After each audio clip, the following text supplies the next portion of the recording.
சொன்னா ரசியாக என்ன பாடம் எழுதுனா போன மாசம் ஐயா எனக்கு ஆசியா வந்து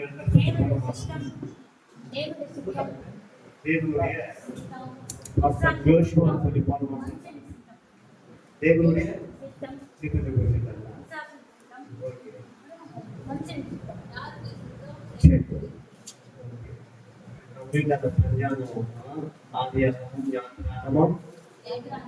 அப்புறம் தேவிய ராகமம் ஆமா ஒன்னு எழுதினா தேவிய ராகம் யாத்திராமம் எழுதினா தேவிய ராகம் எடுத்துக்கிறேன்.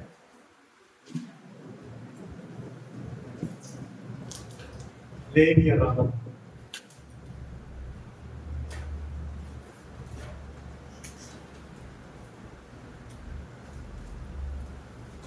போட்டுங்க. தேவிய ராகம் அதிகாரம் 27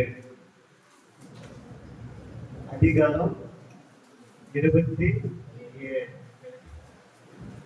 27 அதிகாரம் இருக்கிறது.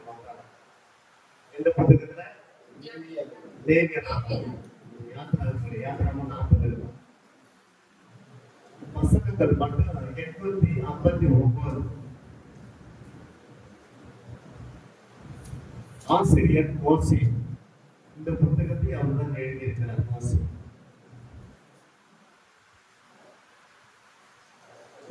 முக்கிய செய்தி போட்டுங்க. இந்த புத்தகத்துடைய முக்கிய செய்தி எதை வலியுறுத்துகிறது, எந்த கான்செப்ட் ரொம்ப ஹைலைட்டா காண்பிக்கிறது தான் முக்கிய செய்தி. தூய்மையும் தூய்மை பரிசுத்தம் தூய்மை தூய்மையும் முழுமையும்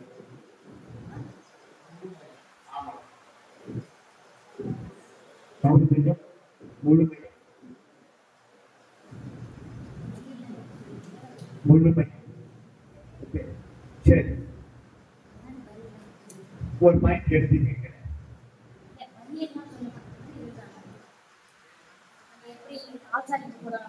அது யாத்திரா எடுப்பாப்பா பள்ளிகளெல்லாம் எடுக்க போறாங்க.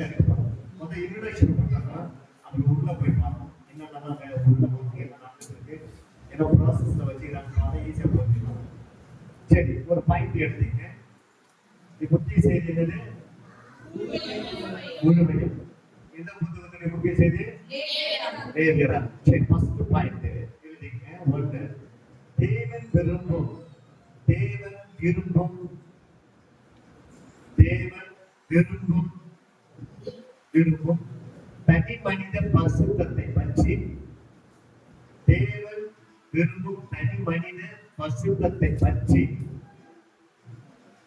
மிக தெளிவாக இந்த நூலில் பேசப்படுகிறது. தேவன் விரும்பும் தனி மனித பரிசுத்தத்தை பற்றி மிக தெளிவாக இந்த நூல் பேசப்படுகிறது.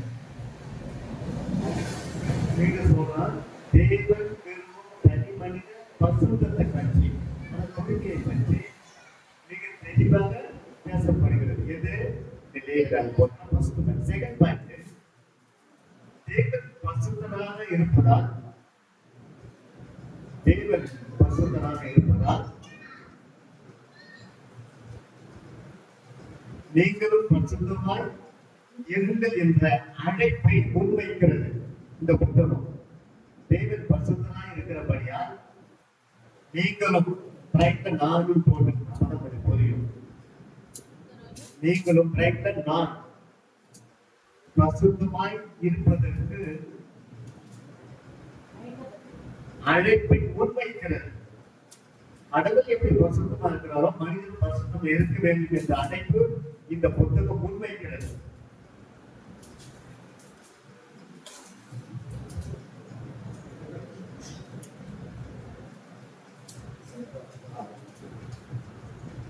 முன்வைக்கிறது. புரியுதுங்களா? சரி, மூணாவது பாயிண்ட்,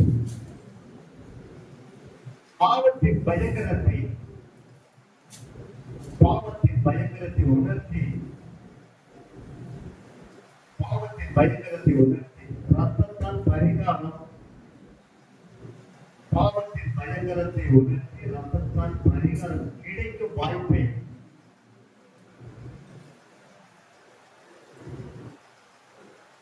பாவத்தின் பயங்கரத்தை உணர்த்தி ரத்தத்தால் பரிகாரம் கிடைக்கும் வாய்ப்பை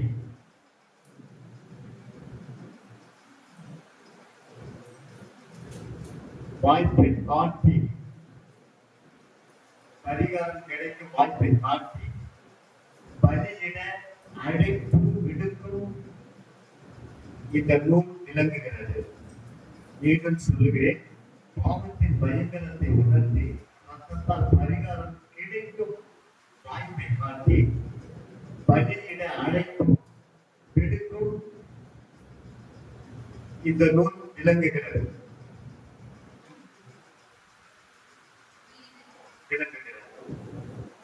வாய்ப்பை காட்டி பலியிட அழைப்பு விடுக்கும் இந்த நூல் விளங்குகிறது. எபிரேயருக்கு எழுதின நிருபம் 9ஆம் அதிகாரம் 22வது வசனத்தை வாசிக்க பார்க்கலாம். உடனே சீக்கிரமா. ஹல்லேலூயா. சத்தமா சொல்லலாமா? சின்ன கேப்ல அல்லேலூயா சொல்லுங்க. ஆமா. என்ன நம்ம சாப்பிட்டு வந்து உட்காரும் போது ஒரே தரம் மதிப்பதும் பின்பு நியாயத்தீர்ப்பம் அடைவதும்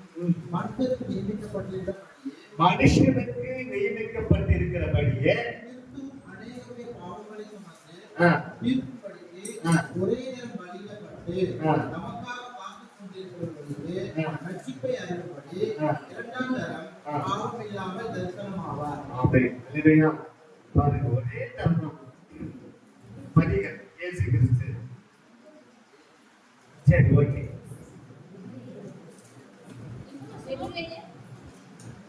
9:22 அது நியாயப்பிரமாணம் 9:22 வாசி. அது ஓகே. வாசி. நியாயப்பிரமாணம்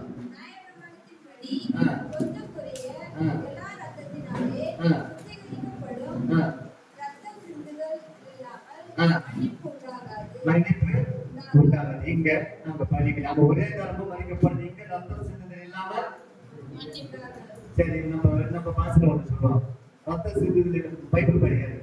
ரத்த சிந்துதல் இல்லாம அப்படிதான் சொல்லுவாங்க. ஆனா என்ன அவசரம் இருக்கு? ரத்த சிந்துதல் இல்லாம மன்னிப்பு உண்டாது. பாவம் மன்னிப்பு உண்டாது. ஆமா, ஏமாந்து போலீஸ் போயிட்டு நம்ம போலீஸ் வசனமா சொல்லுவாங்க. அப்ப பாவம் மன்னிப்பு இல்லாம மன்னிப்பு எல்லாம். அந்த பலிகள் சம்பந்தப்பட்ட பகுதி அந்த நம்ம பாடம் படிச்சுட்டு வரோம். சரி, இந்த நூலுடைய முக்கிய கதாபாத்திரம், இந்த புத்தகத்துடைய முக்கிய கதாபாத்திரங்கள் ஹீரோக்கள் யாராவது பார்த்தோம்னா எழுதிங்க. இந்நூலின் முக்கிய கதாபாத்திரம்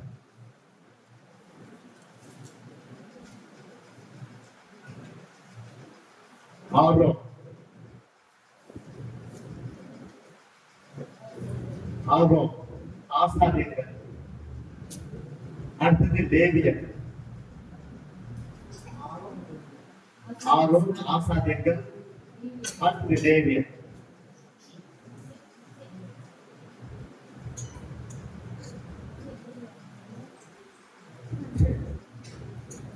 இந்த புத்தகத்துடைய அவுட்லைன் மொத்தம் எத்தனை அதிகாரம் சொன்னா 27 அதிகாரத்துடைய ஒட்டுமொத்த அவுட்லைன் பார்ப்போம். ஷார்ட்கட்டா பார்ப்போம். முதலாவது ஃபர்ஸ்ட் பாயிண்ட் எடுத்தீங்க. இந்த புத்தகத்தினுடைய வசன பிரிவுகள் ஒரு டைட்டில் போடு. இந்த புத்தகத்தினுடைய வசன பிரிவுகள் ஈஸியா கண்டுபிடிக்கிறது உங்களுக்கு நான் சொல்றேன். ஒரு புத்தகம் படிக்கும்போது ஈஸியா நீங்க கண்டுபிடிக்கணும். வசன பிரிவுகள் போட்டுக்கங்க. ஃபர்ஸ்ட் பாயிண்ட், பலிகள் தொடர்பான சட்டங்கள். பலிகள் தொடர்பான சட்டங்கள் தான். பலிகள் தொடர்பான சட்டங்கள் 1ஆம் அதிகாரம் 1 முதல் 7ஆம் அதிகாரம் அந்த டேஷ்போர்டு 7ஆம் அதிகாரம் 38 வசனங்கள் படி பலிகள் தொடர்பான சட்டங்கள். இந்த பலிகள் பத்தி நீங்க சட்டத்தை நீங்க படிக்கணும்னா 1ஆம் அதிகாரம் 1 ஸ்டார்ட் பண்ணி 7ஆம் அதிகாரம் 38 வசனங்களுக்குள்ள இந்த சட்டங்கள் சொல்லியிருக்கும். பலிகள் மனுஷன் எப்படி செலுத்தணும், பாவத்துக்கு உண்டான பலி, எவன் வந்தாலும் பாவம் செய்யணும், அந்த பாவத்துக்கு உண்டான அந்த கேஸுக்கு உண்டான பதிகள் செலுத்தணும், அதுக்கு உண்டான நிவர்த்தி செய்யணும், அதுக்கு உண்டான சட்டங்கள் தான் இங்க கொடுக்கப்படுது. 1ஆம் அதிகாரம் 7ஆம் அதிகாரம் 38 வசனம். 2வது பாயிண்ட், செகண்ட் பாயிண்ட், ஆசாரியத்துவம். ஆசாரியத்துவம் தொடர்பான சட்டங்கள். ஆசாரியத்துக்கு தொடர்பான ஆசாரியர் ஊழியக்காரர்கள், ஆசாரியர்கள் அவருக்கு சட்டம் இருக்கு, அவனுக்கு ஒரு சட்டம் இருக்கிறது. அந்த சட்டத்தை அடிப்படையில தெய்வாலயத்துக்கு முறைமைகள்லாம் கரெக்டாக நம்ம ஃபாலோ பண்ணணும். அந்த சட்டத்தை மீறி அவங்க தான் பண்ணக்கூடாது, நடந்து கூடாது. ஒரு சிஸ்டமேட்டிக்கா கொடுத்துருக்காங்க அந்த காலத்துல. ஆசாரியத்துவம் தொடர்பான சட்டங்கள் பார்த்தீங்களா? 8ஆம் அதிகாரம் 1 முதல் 8ஆம் அதிகாரம் 1 முதல் 10ஆம் அதிகாரம் 20 வசனங்கள் முடிய 10 20 10ஆம் அதிகாரம் 20 வசனங்கள் முடிய ஆசாரியத்து தொடர்பான சட்டம் 8ஆம் அதிகாரம் 1 முதல் 10ஆம் அதிகாரம் 20 வசனம். இது ஆசாரியர்களுக்காக அவங்களுக்கு சொல்றதா நம்ம எடுத்துக்கூடாது, நல்லா புரிஞ்சுக்கணும். எடுத்து போய் அந்த என்ன சொல்லுகிறாங்க பண்ணாதீங்க. தனித்தனியா வாங்க பிரிச்சு கொடுக்குறோம். படிக்கிறது ரொம்ப ஈஸியா. இந்த நேரடியாக ஒரு பொருளுக்கு வந்து நிறைய படிக்க மாட்டாங்க. என்னன்னா இந்த மாதிரி அந்த மாதிரி இந்த மாதிரி எனக்கு வாழ்க்கையை படிக்கலாம், இதுக்கு வேற இந்த படிக்கலாம் சொல்லணுமா அப்படின்னு நிறைய பேர் புரிஞ்சுக்கிட்ட படிக்கவே மாட்டாங்க. தயவு செய்து இதுதான் அதிகமான ரகசியங்கள் மறைஞ்சிருக்கு. என்னதான் உங்களுக்கு படிக்க முடியாது, அதான் சீக்கிரட்டா இருக்கு. புரியுதுங்களா? சரி, அடுத்து 3ஆவது பாயிண்ட், தூய்மை. தூய்மை பிரைட்ல பசுத்தம் போடுங்க. நம்மளுக்கு பசுத்தம் சொல்லி சொல்லி அதிகமா பழகமாயி போச்சு. தூய்மை பிரைட்ல பசுத்தம் தொடர்பினால சட்டங்கள். இதுக்கு தொடர்பான ஒரு சட்டங்கள் எப்படி பசுத்தமா வாழணும் அதுக்கான சட்டங்கள் இருக்குது. இதெல்லாம் அரசாங்கத்தான் கிடையாது. இந்த சட்டம் அரசாங்கம் பசுத்தமா வாங்க சட்டம் கிடையாது. அப்படி செய்த தண்டனை சட்டம் நிறைய இருக்கு. ஆனா ஆண்டவன் தான் எழுதி கொண்டிருக்கிறாரு பசுத்தமாய் தொடர்பான சட்டங்கள். 11ஆம் அதிகாரம் 1 முதல் -1 15ஆம் அதிகாரம் 33 வசனங்கள் முடியுது. 11ஆம் அதிகாரம் 1 முதல் -15ஆம் அதிகாரம் 33 வசனங்கள் முடியுது. என்ன சட்டத்தை பார்க்கலாம்? தூய்மை பற்றி, பசுத்தத்தை பற்றி, எப்படி வாழணும், எப்படி இருக்கணும்ன்றதை குறித்து சொல்லப்பட்ட சட்டம் லா அதில் இருக்கு பார்க்கலாம். சரி, ஓகே. 4வது பாயிண்ட் கடற்கரை எழுதிக்கலாம்.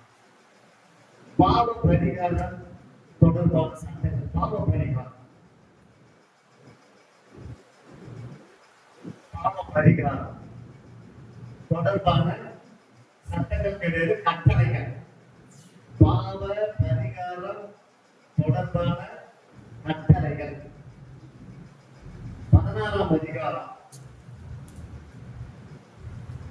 1 முதல் 34 வசனங்கள் முடிய. 16ஆம் அதிகாரம் 1 முதல் 34 வசனங்கள் முடிய. எதுக்குள்ளான கட்டளைகள்? பாவ பரிகாரம் உண்டான கட்டளைகள். 5வது நடைமுறை வாழ்க்கை. நடைமுறை வாழ்க்கை தொடர்பான வழிகாட்டுதல்.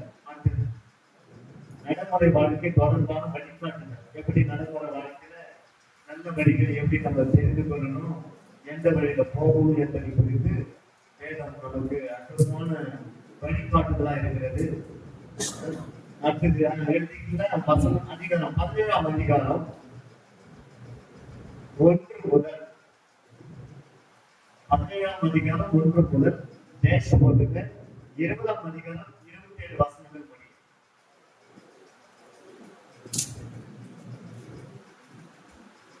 17ஆம் அதிகாரம் 1 முதல் 20ஆம் அதிகாரம் 27 வசனங்கள் முடிய. 6வது பாயிண்ட், ஆசாரியர்களுக்கான அறிவுரைகள். ஆசாரியர்களுக்கான அறிவுரைகள். ஆசாரியத்தோட சட்டங்கள் பார்த்தா அவங்களுக்கு அடிக்ஷன் ஒன்று கொடுக்குறாங்க, அறிவுரைகள். மக்கள் வரும்போது எப்படியெல்லாம் நடந்து போகணும், நல்லபடியெல்லாம் பேசக்கூடாது. பாஸ்டர் அதான் ஆசாரியர்கள். பழைய ஏற்பாட்டு ஆசாரியர்கள் பாஸ்டர் அவர்களுக்கு அறிவுரைகள் கொடுக்கப்பட்டிருக்கிறது. மக்கள் தன்னுடைய பாவத்தில் வரும்போது எப்படி அவருக்கு கவுன்சிலிங் கொடுக்கணும், அவங்க உடனே ரிஜெக்ட் எல்லாம் பண்ணக்கூடாது. அவருடைய பிரச்சனைகளை கேட்டு அதுக்கு உண்டான ஆலோசனைக்கு போகணும், அதுக்கு உண்டான அறிவுரை கொடுத்து அவங்க உள்ளதான் பண்ணுவாங்க நம்பக்கூடாது, வெளியில அனுப்பிடக்கூடாது. வெளியே ரொம்ப இன்னும் நிறைய தவறு செய்வோம். புரியுதுங்களா? அதுதான் அவங்க சொல்றாங்க ஆசாரியர்களுக்கான அறிவுரைகள். 21ஆம் அதிகாரம் 1 முதல் 22ஆம் அதிகாரம் 33 வசனங்கள் படிக்கும். யாருக்கு உண்டான அறிவுரைகள்?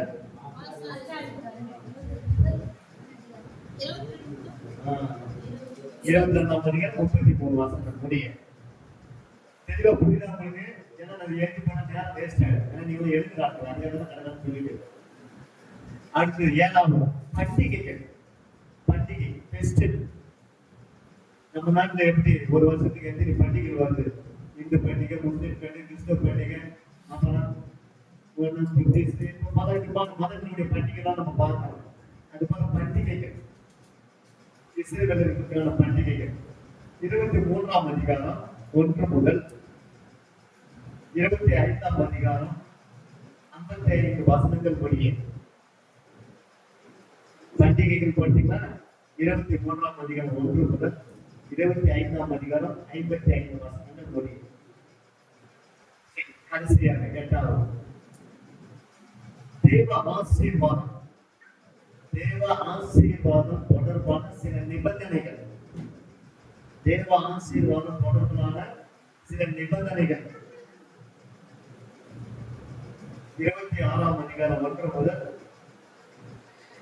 27ஆம் அதிகாரம் 34 வசனங்கள் படி. 1 முதல் 27 அதிகாரம் 34 வசனங்கள் படி. சரி, மொத்தம் எத்தனை அதிகாரம் சொன்னா? என்ன சொல்ல எத்தனை அதிகாரம் சொன்னா? 27 அதிகாரம் சொன்னோம். நம்மளுக்கு அந்த 27 அதிகாரத்தை நம்ம அவுட்லைன் பார்க்கணும். ரொம்ப ஈஸியா நீங்க படிக்கிறதுக்காக தான் உங்களுக்கு கொடுக்குறோம். ஓகேங்களா? மொத்தம் படிச்சா உங்களுக்கு ஒண்ணுமே புரியாது.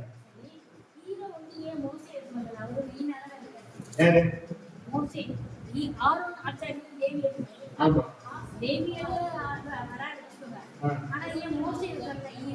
மோசே வந்து ஒரு ஊழியக்காரருக்கு அவருடைய தம்பியா தான் ஆர்வம். ஆர்வத்துக்கு தான் ஆசாரியத்துவ முறைகள் கொடுக்கப்படுகிறது, மோசேக்கு கொடுக்கப்படுகிறது. புரியுதுங்களா? அதுக்கு தான் முக்கியமான கேரக்டர் மோசே. லேவியராக வராங்க. ஆசாரியத்துவ முறை மோசே கிடையாது. புத்திகள் யார் இருக்கிறார்? லேவியர்கள், ஆசாரியர்கள், ஆர்வம். இவங்க இந்த குடும்பத்தார இவங்க வராங்க, இந்த கேள்விகள் வராங்க. மோசே அந்த வரமாட்டாங்க. சரி, வருங்க. அடுத்தது இந்த நூல் எழுத காரணம் என்ன? ஒரு கேள்வி போட்டுருக்கு. இந்த நூல் எழுத காரணம் என்ன? எதுக்கு எழுதுறாரு? கடவுளுக்கு வேற வேலை கிடையாது. அதனால எழுதி போட்டு நாங்க என்ன பண்றது அப்படின்னு யோசிக்கணும். இந்த நூல் எழுத காரணம் என்ன? சரி, நான் சொல்றேன். எழுதிங்க. பாயிண்ட் சொல்லணும். ஒன்று, ஃபர்ஸ்ட் முதல் பாயிண்ட், இறைவன் சொல்லப்பட்ட நம்ம கடவுள் தேவன். ஆனா இறைவன் தான் வார்த்தை எவ்வாறு நிறைவேற்றினார் என்று, இறைவன் தன் வார்த்தையை எவ்வாறு நிறைவேற்றினார் என்று காட்டுவதற்காக எழுதப்பட்டது. இறைவன் தன் வார்த்தையை எவ்வாறு நிறைவேற்றினார் என்று காட்டுவதற்காக எழுதப்பட்டது. அதான் செகண்ட் பாயிண்ட், இறைவன் தம்மை வழிபடுகிற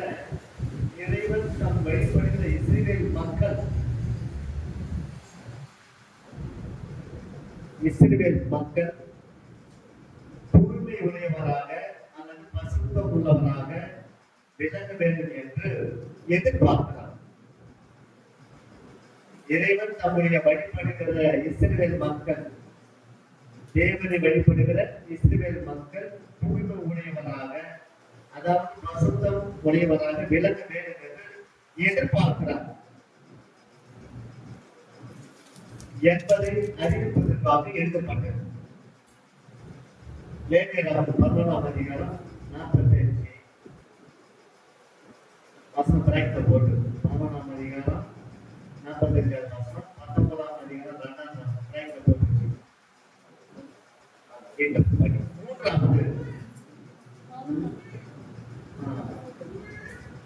இரண்டாவது கேள்வி சொன்னோம், இறைவன் நம்மை வழிபடுகிற இஸ்ரவேல் மக்கள் தூய்மை உடையவராக விளங்க வேண்டும் என்று எதிர்பார்க்கிறார் என்பதை அறிவிப்பதற்காக எழுதப்பட்டது. சரி, மூன்றாவது தேவி வகுப்பை சார்ந்த ஆசாரியர்கள், தேவி வகுப்பை சார்ந்த ஆசாரியர்கள் தங்கள் கடமைகளை செய்வதற்கு, தேவி வகுப்பை சார்ந்த ஆசாரியர்கள் தங்கள் கடமைகளை செய்வதற்கு அறிவுரைகள் அறிவிப்பதற்காக எழுதப்பட்டது. தேவி வகுப்பை சேர்ந்த ஆசாரியர்கள் தங்கள் கடமைகளை செய்வதற்கு அறிவுரைகள் அளிப்பதற்காக எழுதப்பட்டது. 11ஆம் அதிகாரம் 2ஆம் வசனம். மீண்டும் சொல்லுகிறேன், தேவி வகுப்பை சேர்ந்த ஆசாரியர்கள் தங்கள் கடமைகளை செய்வதற்கு அறிவுரைகள் அளிப்பதற்காக எழுதப்பட்டது. 11ஆம் அதிகாரம் 2ஆம் வசனம்.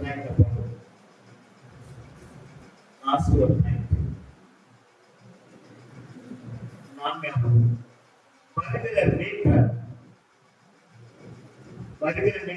அதாவது இயேசு பிராங்க்ல, வருகிற மீட்பர் பிராங்க்ல இயேசு அவருடைய பணியை நிறைவேற்றுவதற்காக, வருகிற மீட்பர் பிராங்க்ல இயேசு அவருடைய பணி நிறைவேற்றுவதற்காக தீர்க்க தரிசன நிகழ்ச்சிகளை வெளிப்படுத்துவதற்காக எழுதப்பட்டது.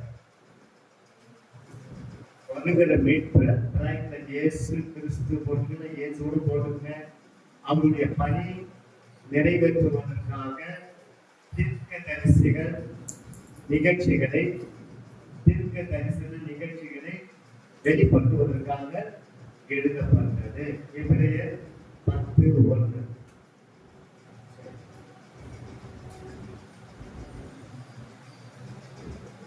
நான்கு காரணங்கள்.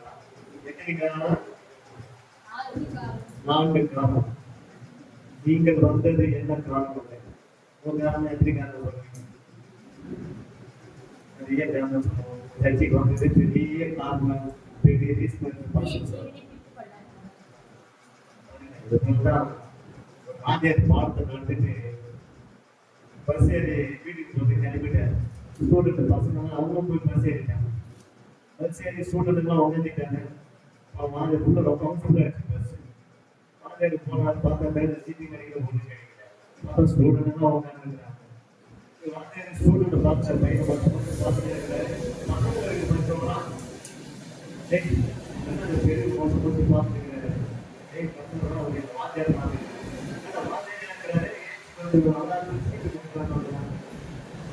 இன்னைக்கு அவர் பாடம் எடுத்துட்டு வித்தியாசமான பாடம் தாங்க. எங்க வாத்தியார் சொன்னாரு, அவன் சொந்த காலில் தான் நிற்கணுமா, சொந்த காலில் நிற்கணுமா, அவ்வளவு பாடம் இருக்கிறவங்க நான் ஏற்றிக்கிறேன். அவர் சொந்த காலில் நிற்கிட்டு அப்படி சொல்லிட்டு சீர் விட முடியும். மாதிரி பையன் ஸ்டூடெண்ட் தான் பாடத்தை பாடம். இப்படி எல்லாம் நம்ம ஸ்டூடெண்ட்ல சப்ஜெக்ட் வேண்டியதான். அந்த பசுத்த வேதம் பொறுத்தவரை ஒரு தன்மைக்கு பரிசுத்த ரொம்ப முக்கியமானது. தேவனாக விரும்புகிறார். நான் பசுத்தா இருக்கிறத போல கடவுளுடைய குவாலிட்டி எப்படி இருக்கு பாருங்க. ஏன்னா அவர் எவ்வளவு சொல்லிவிட்டு போயிடலாம். ஆனா காடுடைய அந்த கூட அவருடைய சிறப்பு தன்மை, நான் எந்த லெவல்ல குவாலிட்டி இருக்கணும், எந்த லெவல்ல இருக்கணும், அதே லெவல்ல சேர்ந்து இருக்கணும். நீங்களும் நாம இருக்கணும். கடவுள் அப்படி எதிர்பார்க்கிறேன். அப்ப இந்த கடவுள் எப்படிப்பட்ட கடவுள் நினைக்கிறாங்க. அவங்க இருக்கிறவர் கடவுள், அவர் பேரே கடவுள், அவங்க இருக்கிறவர் என்ன நினைக்க முடியுமா அப்படின்னு ஒரு கேள்வி எழுப்பா எழுப்பாங்க. கண்டிப்பா நான் பசுத்தமா வாங்கணும் கடவுள் நமக்கு கைடன்ஸ் பண்றேன். அதுதான் உங்க பசுத்த வேலை எழுதி கொடுக்குறேன். இருப்பதற்காக தான் தெய்வம் தான் பண்றேன். இப்படிப்பட்ட சூழ்நிலைகளை நமக்கு ஏற்படுத்தி கொடுக்குறாங்க. இப்படிப்பட்ட திருச்சபைகள், ஊழியர்கள், இப்படிப்பட்ட பைபிள் காலேஜ் ஸ்டடீஸ் ஏன் இதெல்லாம் கொடுக்குறாங்க? அவரை போல் நாம் இருப்பதற்காக தேவனுடைய சிஸ்டமேட்டிக்கா தேவன் நமக்கு கொடுக்குறாங்க. புரியுதுங்களா? சரி, ஓகே. இந்த நேர்காணல் புத்தகம் முழுக்க முழுக்க எதை சார்ந்தது? எதை சார்ந்தது?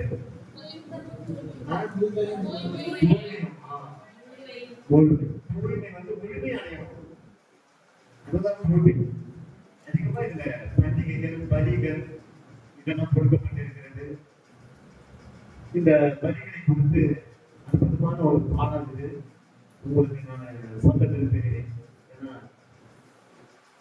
இன்னைக்கு லேட் ஆகுது முடிக்கிறோம். நாங்கள் என்னன்னா ஒரு சேர்த்து முடிக்கணும். ஓகேங்களா? இந்த 2 பாடம் தான் இருக்கு. நான் அற்புதமான ஒரு பாடம் லேட் ஆகும். ஏன்னா இந்த லேட் ஆகும் பாடம் சொல்லவே அதிகமாக யாரும் பேச மாட்டாங்க. ஏன் இதை பற்றி அக்கறையே போட மாட்டாங்க. நான் அதனால தான் ரொம்ப இதை டீப்பா எடுக்கிறது. ஏன்னா இதுல தான் நிறைய விதமான சத்தியங்கள் அடங்கி இருக்கிறது. ஏன்னா இயேசு மன்னிச்சுட்டாரு சொல்றாங்க. எப்படி மன்னிச்சார் இயேசு? ஒவ்வொரு ரீசன் சொல்லுது. எப்படி மன்னிச்சார் இயேசு? கிறிஸ்துவ சமுதாயத்துல ஆவிக்குரிய உலகத்துல இயேசு என்ன மன்னிச்சுட்டாருன்றாங்க. எந்த அடிப்படையில மன்னிச்சாரு? மன்னிச்சாரு.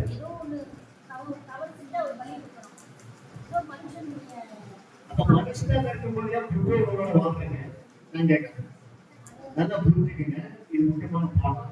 கொஞ்சம் இன்ட்ரெஸ்டிங்கா இருக்கு. ஆனா தூங்குறதுனாலே நம்ம பார்க்கலாம் இல்லையா? ரொம்ப விருப்பா இருக்கீங்க, அவர்தான் இருக்கீங்க. Very happy. அப்ப பாருங்க, ஒரு முக்கியமான ஒரு காரியம்.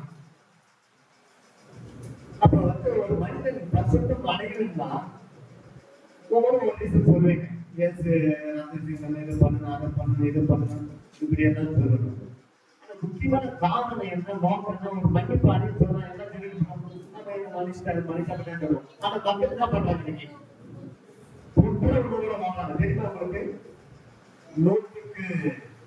100% மக்கள் ஆவிக்குரிய உலகத்துல கிறிஸ்தவர்கள் இன்னும் ஆண்டவராக இயேசு கிறிஸ்து வந்து மறித்து ரத்தம் செஞ்சு பரமேறி போய் நான் வாழணும்னு சொன்னாரு. ஆனா இன்னும் மக்கள் எப்படி வாழ்றாங்க? உட்புறவுகளோட வாழ்றாங்க. நான் ஒரு பாவி என்ற உணர்வுல மக்கள் என்ன பண்றாங்க? வாழ்ந்துட்டு இருக்கிறாங்க. எத்தனை பேர் பாவின்னு சொல்லுங்க? எத்தனை பேர் கைது பாவின்னு சொல்லுங்க? எத்தனை பேர் கைது? யாரெல்லாம் பாவி என்ன கேட்குறேன். இதெல்லாம் முக்கியமான பாடங்கள் இருக்குது. உங்களுக்கு எடுத்து காட்ட போறோம். டிஸ்பிளே காட்ட போறோம். யாரெல்லாம் பாவி கை தூக்குவாங்க? சரி, யாரெல்லாம் நீதிமா கை தூக்குவாங்க? ஒரு கை இருக்கு.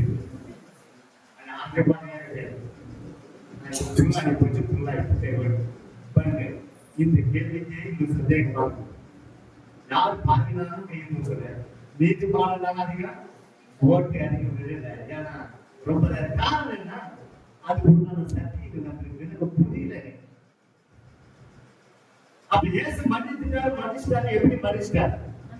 எந்த அடிப்படையில் மன்னிச்சிட்டார்? 100% இயேசு மன்னிச்சிட்டாரு. யாராவது நம்புறீங்களா? நம்பல. தைரியமா கை நல்லா ஃபுல்லா போகணும். இல்ல 100% மன்னிக்கல, இல்ல நான் குற்றங்களோட வந்து நீங்க கையை தூக்கலாம். 100% இயேசு மன்னிச்சிட்டாரா? கன்ஃபார்மா?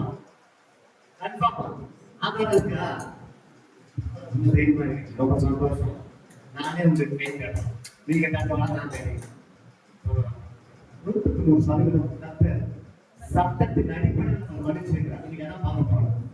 நீங்க தான் நம்ம மன்னிச்சிருக்கிறோம். இயேசு எவ்வளவு நீ வா, நம்ம மனுஷனை போயிடு அப்படின்னு சொல்லல. லீகலா என்ன? சட்ட ரீதியாக இயேசு நம்ம என்ன பண்ணிக்கிறாரு? மன்னித்து இருக்கிறார். ஏன்னா குற்றங்களோட வாழாதீங்க. தயவுசெய்து சொல்றோம், இந்த குற்றங்களோட நம்ம வாழ்க்கையை தாறுமாறாகிறது. கடன் எடுத்து நெருக்கமான உலகம் வாழ முடியல. எப்ப இருந்தாலும் ஒரு குற்ற உணர்வு அப்படின்னா இயேசு பொருள் வந்தா ஐயோ கடவுள் திருப்பி எழுதுவதா, ஐயோ போகணும். திருமணத்து நேரத்தில் பார்க்கலாம் நிறைய பேர். ஆகும் கொஞ்சம் சில பேர் சீக்கிரம் வந்து எனக்கு சந்தேகமா இருக்கிறாரு. திருமணத்துல பயங்கரமா நடக்கும். பெரிய பூத்தே நடக்கும். பெரிய பசங்க உணவு கண்டுபோன சில பாவிகள் வெளியே போடுவாங்க. இப்படிதான் நடக்கும். தயவுசெய்து சொல்றோம், பெரிய ரகசியம் இருக்கு. திருமணத்துல இந்த மாதிரி ஏற்றி வெளியில போகக்கூடாது. நீ ஏற்றி போனா நீங்க கடவுளையே அசட்டை பார்க்க போறாங்க. அது என்ன பண்ணுங்க? நான் நிறைய சாதிக்க போயிருந்தாலும் திருமண நேரத்தில் எல்லாம் அறிவு கொண்டுருவாங்க. எல்லாம் திருமணம் ஒழுங்கு பொருள் சொன்ன உடனே இதுல 10 பேர் வெளியே போயிடுவோம். நீங்க எல்லாம் முட்டி போடலாம். என்ன ஒண்ணுமே புரியல. திருமணத்து கான்செப்டும் புரியல. அப்ப இயேசு மன்னித்து இருக்கிறாங்கன்னா நீங்க எங்கதான் இருக்கலாம்? நான் கேட்கிறேன், எங்கதான் இருக்கலாம்? உள்ள இருக்கணும். நீங்க யாருக்குள்ள இருக்கணும்? சபைக்குள்ள இருக்கணும், கிறிஸ்துவுக்குள்ள இருக்கணும். நீங்க அப்ப திருமண நேரத்தில் 10 பேர் வெளியே போகணும். அதுல வந்து 4 பேர் கேட்கணும். உள்ள உட்காந்து கை காமிக்கணும். என்னடா பெரிய நீதிமன்றம் உள்ள உட்காந்துறான். எதாவது பேசலாம், எதாவது பேசணும். நான் நாட்டில் நடக்குது. அவன் சொன்ன நம்மளே பேசுறது ஒன்னே வந்துட்டு வெளியில வந்துட்டான். சில பேர் ஒன்னே வந்துட்டு என்ன பண்றான், உள்ள உட்காந்துக்கிறான்னு சொன்னான். அப்பதான் பேசிக்கிறான். நான் சொல்லுகிறேன், நேரம் சொல்லுகிறது, ஏசு சொல்லுகிறான், 100% நீங்களா வந்து நம்மளை விழிச்சிருக்கேன். புரியுதுங்களா? அதுதான் நீங்க நம்ம பார்க்க போறோம். பார்க்கணும். கண்டிப்பா பார்க்க ஒரு இன்ட்ரெஸ்டிங்கான சப்ஜெக்ட். ஏன்னா இது தெரிஞ்சுக்கிட்டீங்கன்னா எல்லா சூழ்நிலையில உங்களால் அந்த உலகத்தில் வாழ முடியும். வெற்றிகரமான ஒரு வாழ்க்கை வாழ முடியும். எப்ப எதுக்காலும் குற்றவாளி வாழணும் போதுதான் ஆட்டமான ஒரு நெருக்கமான உறவு கிடையாது. ஜெபிக்க முடியல, வேதத்தை வாசிக்க முடியல. இப்படியான ஒரு சூழ்நிலை உடனே சொல்லிடுவோம், ஐயோ அவன் செய்து கையிலே தொடப்படாது பார்க்கலாம். பைபிள் தான் தொடர்பாடு சொன்னாதான் நீ வருஷத்துல ஆக்க முடியும். சிம்பிள் லாஜிக் தான். இது நம்ம என்ன பண்ணுவாங்க, அவ்வளோ பெரிய வாழ்க்கை காரணம் கொடுக்குறாங்க. நம்ம நடக்குது இருந்தாலும் நம்ம ஒவ்வொரு நாளும் பசுத்தம் அதுக்கு நல்ல ஒரு ஆப்பர்ச்சுனிட்டி கண்ட கொடுக்குறாரு. நீதி செய்கிறவர் அநியாயம் செய்கிறவர் பசுத்தமாக்குறவர் பசுத்தமாக இன்னும் வாய்ப்பு ஆப்பர்ச்சுனிட்டி கொடுக்குறாரு. அவங்க விரும்புறியா ஆகிக்கிட்டே இரு. பசுத்தமாக இன்னும் டெவலப் பண்ண போறேன். இப்ப பாவம் அப்ப 100% என்ன பண்ணிருக்கிறேன், மன்னிக்கப்படு. இப்ப ஆசாரிப்பு கூடாதுன்னு வரணும். ஏன்னா நேரிடாக பொறுத்தாலும் ஆசாரிப்பு கூடாது. ஒரு மனுஷன் பாவம் செய்த உடனே எங்க போவானா, ஆசாரிப்பு கூடா. மழை ஏற்படுத்த ஆசாரிப்பு கூடாது. ஆசாரிப்பு கூடாதா இது? ஆசாரிப்பு கூடாது சும்மா ஒரு வார்த்தை போகும். இது வந்து பலகாரம் பரிசுத்த ஸ்தலம், மகா பரிசுத்த ஸ்தலம். இந்த புறகாரமா யார் இருக்காரு? இங்க வந்து பாவம் செய்த மனுஷங்க தொட்டியெல்லாம் இருக்கும். வரிகள் செலுத்துற புறகாரம். பரிசுத்த ஸ்தலத்துல ஆசாரி இருப்பார். இங்க போகக்கூடாது. உடனே என்ன பண்ணுவாங்க, அடிக்கடி நம்ம போகவே கூடாது. வருஷத்துக்கு ஒரு டைம் தான் இவருக்கு உள்ள என்ட்ரன்ஸ் உள்ள சீட்டு. இவர் இஷ்டத்துக்கு போகக்கூடாது. யாரு? ஆசாரியர்கள் எப்படி போக முடியாது, இஷ்டத்துக்கு போக முடியாது. புரியுதுங்க நான் சொல்றது? வருஷத்துக்கு ஒரு டைம் தான் ஒரு உள்ள போகணும்.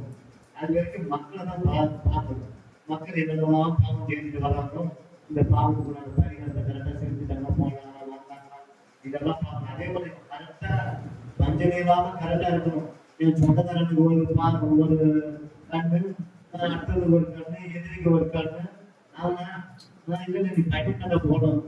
சொந்தக்காரனியா பாப்பா மச்சான பரவாயில்ல பார்த்து அட்ஜஸ்ட் பண்ணி இப்படியெல்லாம் பேசவே முடியாது. யாரு? ஆசாரியருக்கு பேசவே முடியாது. இவர் பேசுறது இப்படியெல்லாம் நடந்தாருன்னா இவருக்கு ரிசல்ட் எப்ப தெரியுமா கிடைக்கும்? வருஷத்துக்கு ஒரு கொண்டு போனாரு தெரியுங்களா? இப்பதான் அவருக்கு ரிசல்ட் தெரியும். இவர் நல்லவரா கெட்டவரா எப்பதான் தெரியும்? நீங்க தான் சொல்லுங்க, எப்ப தெரியும்? மகா பரிசுத்த போன போது அவருக்கு பாருங்க அந்த இது கைதெல்லாம் கட்டி வச்சிருப்பாங்க. சண்டிக்கு போட்டு ஒரு பெரிய ஆணையம் போட்டு நம்ம இன்னைக்கு நம்ம மாசத்துல ரோப்பு போட்டுருப்பாங்க. சிஎஸ்ல பார்த்தா நல்லா அதுக்காக அந்த கயிறு இருந்து கொடுத்துருந்தான் வேற ஒண்ணு. அப்ப அந்த கயிறு கட்டி சங்கிலி கட்டி போக வருஷத்துக்கு ஒரு டைம் நல்லா ஆசாரிங்கிறதுக்கு ஒரு உயிரோட வந்த போய்தான் தெரியும். ஓகே 100% நல்ல மனுஷன் கரெக்டா ஒரு வேலை செஞ்சுக்கிறாங்க. ஏதாவது வீடியோவா பண்ண போனோம்னா அது அங்கே அவுட் ஆயிடும். அப்படியேப்பட்ட ஒரு சிஸ்டம் தான் இது.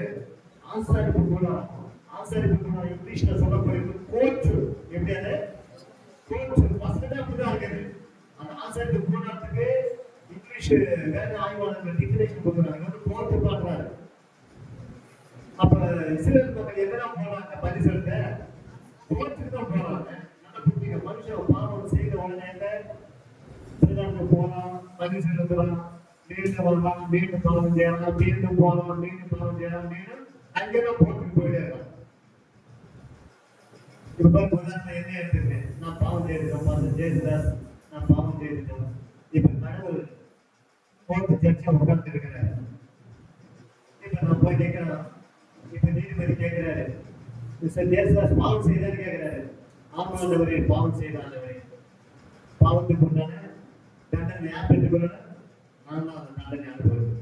இப்ப ஆண்டவர் இருப்பாங்க. இந்த கோர்ட்டுக்கு வரதுக்கு முன்னாடியே இந்த நீதிபதிக்கு முன்னாடி ஒரு சட்டம் வந்து ஏற்றப்பட்டது. நான் தான் சொன்னேன் அந்த சட்டத்தின் அடிப்படையில அந்த பாவத்துக்கு உண்டான தண்டனை எனக்கு கிடைக்குது. இப்ப நான் போய் கோர்ட்ல போய் நிக்கிறேன். கோர்ட் சீன் வச்சுக்கலாம். ஆசிரியர் கூட கோர்ட் சீன் தான். பழைய ஏற்பாடு ஒன்று முன்னே இது கோர்ட் சீன் தான். ஃபேமிலி சீனே கிடையாது. Court scene. அப்ப நான் போய் நிக்கிறேன். அது போல கோர்ட்ல போய் நிக்கிறேன். ஜட்ஜி பேசிக்கிறாரு, நீதிபதி. ஆண்டவர் கேட்கிறாரு, என்ன பாவம் செய்த நீ? ஆமா பாவம் செய்தோம், அவங்களுக்கு தண்டனை கொடுக்கப்படுகிறது. அப்ப நான் சொல்றேன், ஆண்டவரே என் பாவத்துக்கு உண்டான தண்டனை என்னன்னா நேரத்தில் ஆடை ஒன்று எடுத்து வந்துருவாங்க. ஓகே, ஆடா ஓகே, ஆடை பரிசு எடுத்து நீ போப்பா என்ன பண்றாங்க, அனுப்பிடுவாங்க. இப்ப என்ன பண்ணலாம், சட்டத்தின் அடிப்படையில் டீல் பண்ணிக்கிற பண்ணலாம். யாருக்கிட்ட? கடவுள்கிட்ட சட்டத்தின் அடிப்படையில் டீல் பண்ணிக்கிறோம். இப்பதான் போயிட்டு அதுக்காக அடுத்த டைம் போகலாம், பாவம் செய்யுது மீண்டும் போகலாம். மீண்டும் ஆண்டவர் கேட்கிறாரு, பாவம் செய்தாரு. ஆமாண்டவரே நான் பாவம் தான் செய்யறேன், உங்களுக்கு கட்டளை நடக்கப்பட்டிருக்கிறது, நான் அதுக்குண்டான பரிகாரம் ஒரு புறாவை எடுத்துக்கொண்டு வந்திருக்கிறேன். ஓகே, புறா வந்துருச்சா? ஓகே, புறா பரிசெடுத்து நீ போயிடுவோம். இதுதாங்க என்ன எப்ப நடந்தது? பழைய ஏற்பட்டு ஆசிரியர் கூட ஏனோ போயிடுவாங்க. அவர் ஜட்ஜ்மெண்ட் அதுதான் சொல்றாரு. அது தண்டனை சொல்ற அது ஒரு தண்டனைக்கு அந்த பரிகாரத்தை என்ன பண்றான்? ஒவ்வொரு டைம் போகலாம் செலுத்திக்கிட்டே இருக்கிறோம். இது வந்து கண்டினியூஸ் ஆகுது. இதுக்கு ஒரு முற்றுப்புள்ளி கிடைக்கல. என்ன கிடைக்கல? முற்றுப்புள்ளி, ஒரு பினிஷிங் கிடைக்கல. பாருங்க, இது தொடர்ந்து ஒரு தொடர்லையா போயிட்டு இருக்குது. தொடர்லையா போகும்போதுதான் ஒரு பாருங்க, ஒரு ராசி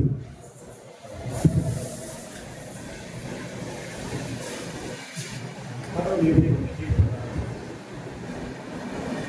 யாத்திராகும் 34ஆம் அதிகாரம் 5:6 வாசிக்க.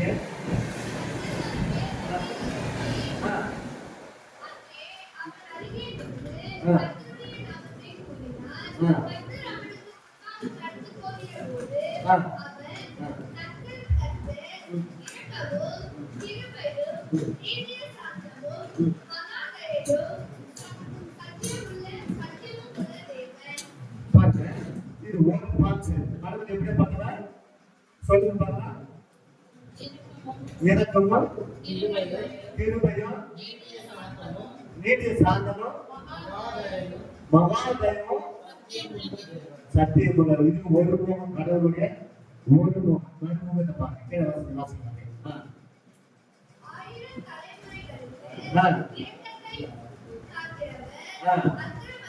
இப்ப சொல்றாரு, அக்கிரமத்தையோ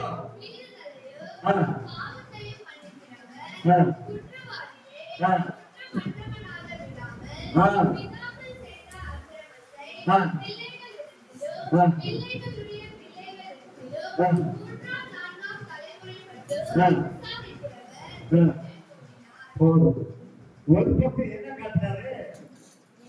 இரக்கத்தை காட்டுறாரு, அன்பு காட்டுறாரு. இன்னொரு பக்கம் நீதியை காட்டுறாரு. நல்லா புரிஞ்சுக்க, நீதி. ஏன்னா பாவம் செய்வதற்கு கட்டணை கட்டாயம் நிச்சயம் உண்டு. நீங்க ஒரு பக்கம் பார்க்கறது அன்புள்ளவர் பார்க்கறது ரொம்ப நல்லது. இன்னொரு நீதி உள்ளவர். நீதி உள்ளவர் பாவம் செய்திருந்தால் பாவத்துக்கு உண்டான தண்டனை என்ன பண்ண கொடுக்கணும். புரியுதா நான் சொல்றது? அதான் அங்க சொல்லப்பட்டிருக்கிறது. அதனால புரிஞ்சுக்க, தேவன் எப்படி பண்ணுவார்? அன்பா இருப்பார். அன்பா இருக்கிறான்னு வச்சு ஓகே. ரெண்டாவது எப்படி இருக்கிறார்?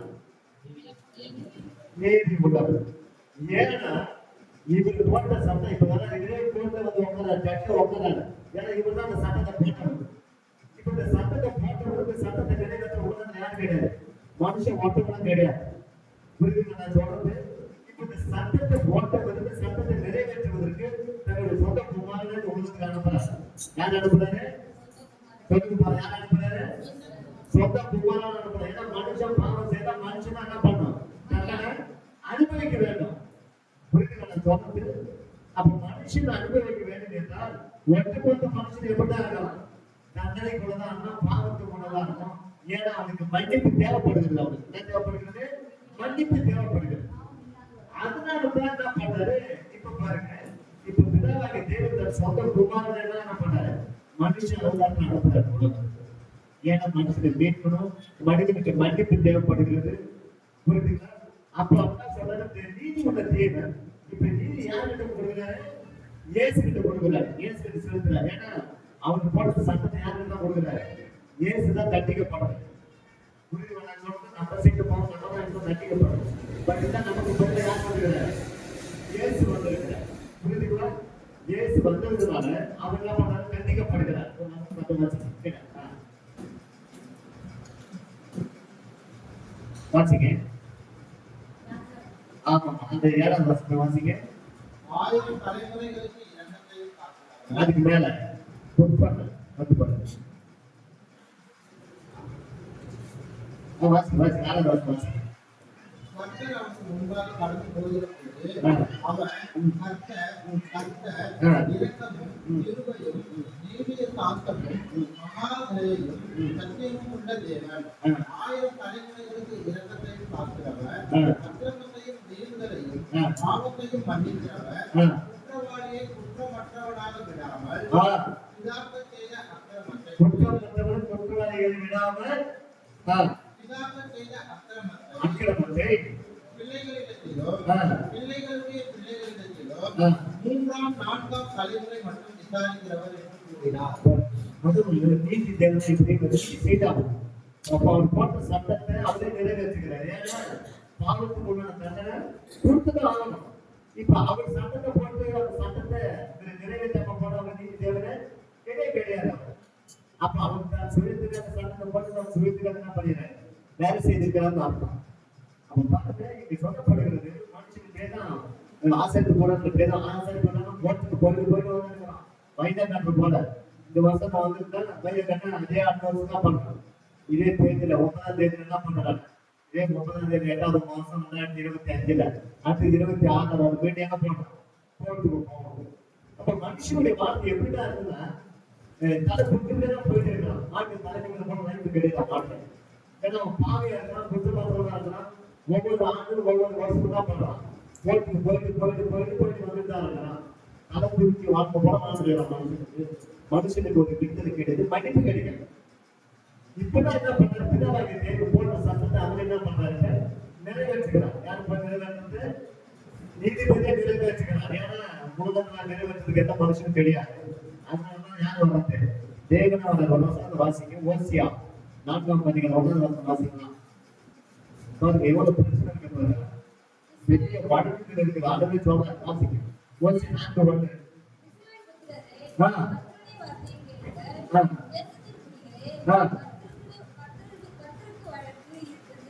கர்த்தருக்கு யாருக்கு வழக்கு இருக்குதா? கர்த்தருக்கு வழக்கு இருக்கிறது. ஏன்னா கர்த்தருக்கு வழக்கு இருக்கிறது.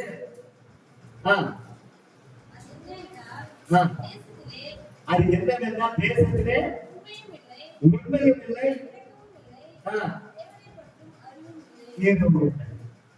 பெரிய வழக்கு இருக்குது. ஆண்டவர் சொல்றாரு, உங்களுக்கு எனக்கு வழக்கு இருக்குது பாருங்க, இந்த வழக்கு நான் நிவர்த்தி செய்யணும். அந்த வழக்கு இப்ப நிவர்த்தி செய்வதுதான் யார் கொண்டு வர? ஆண்டவராக இயேசு கிறிஸ்து கொண்டு வரார். ஏன்னா அப்படியே போட்டு போயிட்டு போயிட்டு போயிட்டு போயிட்டு போயிட்டு வந்துகிட்டே இருக்கிறோம். கடைசியில் என்ன ஆகுது? மனிதனுக்கு ஒரு விடுதலை கிடைக்கிற மன்னிப்பு கேட்கிறது. மன்னிப்பு என்பது ஒரு ஆப்ஷன் சத்தியம். ஏன்னா மன்னிப்பு என்பது ஒரு மனிதனுடைய வாழ்க்கையை தலைமையாக மாற்றிட்டு ஒரு சின்ன பிரச்சனை வச்சுக்கலாம். அந்த பிரச்சனையை சில பேர் மனிதனுக்கு மன்னிப்பு கேட்கணும் எனக்கு சொல்லுவாங்க. கண்டிங்க நான் கேட்க மாட்டோம், கரெக்டாக தான் இருந்தோம், நான் மன்னிப்பு கேட்க முடியாது அப்படின்னு நம்ம நினைப்போம். இந்த பரவாயில்ல போயிட்டு பாவம் வயசு ஊராச்சு அவன் தப்பு செய்தது என்ன பண்ண கொஞ்சம் மன்னிப்பு கேட்டு நான் கேட்பேன். மன்னிப்பு நான் கொடுப்பேன். தப்பு செய்தனால மன்னிப்பு. இந்த மன்னிப்பு ஒரு பெரிய ஆப்ஷன். ஒவ்வொரு மனுஷனுடைய வாழ்க்கையை வடிவமைக்கிறது. அது மாதிரி ஒவ்வொரு மனுஷனுடைய வாழ்க்கையை விடுதலை ஆக்குகிறது மன்னிப்பு. ஏன்னா மன்னிப்பு இல்லைன்னா வாழ்க்கை ரொம்ப கஷ்டமா இருக்கு. சில நேரத்துல குடும்பத்துல கூட பிரச்சனை வரும். கணவன் மனைவில பிரச்சனை வரும், பிள்ளைங்க பெற்றோர்களே பிரச்சனை வரும். சாட்டர்டே அப்படின்னு பிள்ளைங்க கேட்காது. அந்த மன்னிப்பு கேட்டா அதுக்கு நம்ம தனித்துவம் பரவாயில்ல பிரச்சனை மன்னிப்பு கேட்டு போயிடும். அது வந்த பிறகுதான் நம்மளுக்கு என்ன ஆகுது? ஒரு ரிலாக்ஸ் உண்டாகும். அதுதான் இயேசு கிறிஸ்து சொன்னார். அன்பான சிலையில 7 வார்த்தைகளை 1ஆவது வார்த்தை என்ன சொன்னார்? என்ன சொன்னாரு? பிதாவே அந்த பாருங்க அந்த கடைசி நேரத்துல கூட மன்னிப்பு அனுபவ ரீதியாக சொல்ல போனா உண்மையாக ஒரு பெரிய ஆற்றல் அதுக்குள்ள இருக்கிறது. ஒரு மனிதனை விடுதலையாக்குறது, ஒரு மனிதனை உயிர் ஞானத்தை பொறுத்தவரைக்கு ஒரு மனிதனுடைய வாழ்க்கை தலைவிட மாற்றுவோம். அப்படி கொடுத்தனா வாழ்க்கை அழிச்சிடலாம் பாரு. அப்படிதான் நம்ம நடக்குது. சின்ன வயசுல வேற ஒரு சாதிக்க கொடுக்குது. அந்த சாதியோட ஒரு மாற்றம் அவங்க அந்த இடத்துல ஒரு பெரிய மாற்றத்தை கொடுத்தாங்க. புரியுதுங்களா? குடும்பத்துல மாற்றம், அந்த சமாதானத்துக்கு அறிகுறிகள், சந்தோஷத்துக்கு அறிகுறிகள், மகிழ்ச்சிக்கு பெரிய அறிகுறி எல்லாம். வீட்டுல திருச்சினாலும் பரவாயில்ல, கவர்மெண்ட் திருச்சினாலும் சாரிக்கலாம் சொல்லுங்க. சாரிக்கலாம் சொல்லணும், தப்பே கிடையாது. இதுக்கு அவங்க அப்படி சாரி சொல்லணும் அப்படியெல்லாம் சொல்லக்கூடாது. கிறிஸ்தவ வாழ்க்கை அப்படி கிடையாது. புரியுதுங்களா? அவங்க 2 பேர் லைஃப் பார்க்கணும், 2 பேர் பார்க்கணும். 2 பேர் பொதுவானவங்க கடவுள். இவர் ஆண்களுக்கு ஒப்பந்தம் கிடையாது. அப்படி கிடையாது. 2 பேருமே ஒவ்வொரு தனித்துவம் ஆண்டவர்கள் தான். ஆனால் கடவுள் திட்டம் இணைத்திருக்கிறார். தேவனுடைய திட்டத்தை நோக்கத்திற்காக இணைத்திருக்கிறார். புரியுதுங்களா? அதுக்காக மன்னிப்பிட பண்ணாங்க. தயவுசெய்து வாழாது. அப்படி பேசாம போறாங்க. நீங்க விட்டு பாருங்க, எப்படி இருக்க வீட்டுல ஒரே வீட்டுல கனவு மணி சண்டை போட்டுக்கிட்டு பேசாம போனாங்க எப்படி இருக்கு பாருங்க. எப்படி கற்பனை பண்ணி பாருங்க, கொஞ்சம் யோசிச்சு பாருங்க, இமேஜினேஷன் பண்ணி பாருங்க எப்படி இருக்கும். வேலை முடிச்சுட்டு நேரம் பேக்க மாட்டீங்க, நேரம் வேலைக்கு போவீங்க, நம்ம மாசம் போயிட்டு இருக்கீங்க, மீண்டும் வருவீங்க, மீண்டும் என்ன பண்ணுவீங்க, சமைக்க முடியும், நம்ம ஓட்ட வாங்கி சாப்பிடுவீங்க, சாப்பிடுவீங்க. நான் எதுக்கு எல்லாத்தையும் சாப்பிடுவேன். இந்த மன்னிப்பு அதான் ஒரு காரியத்தை நம்ம சொன்னாதான் பேசாம இருக்கணும்னா உள்ள எவ்வளவு விரைவு உண்டாகும். அதுக்குதான் ஏற்க சொன்னாங்க. அதாவது இவர்கள் மன்னிப்பு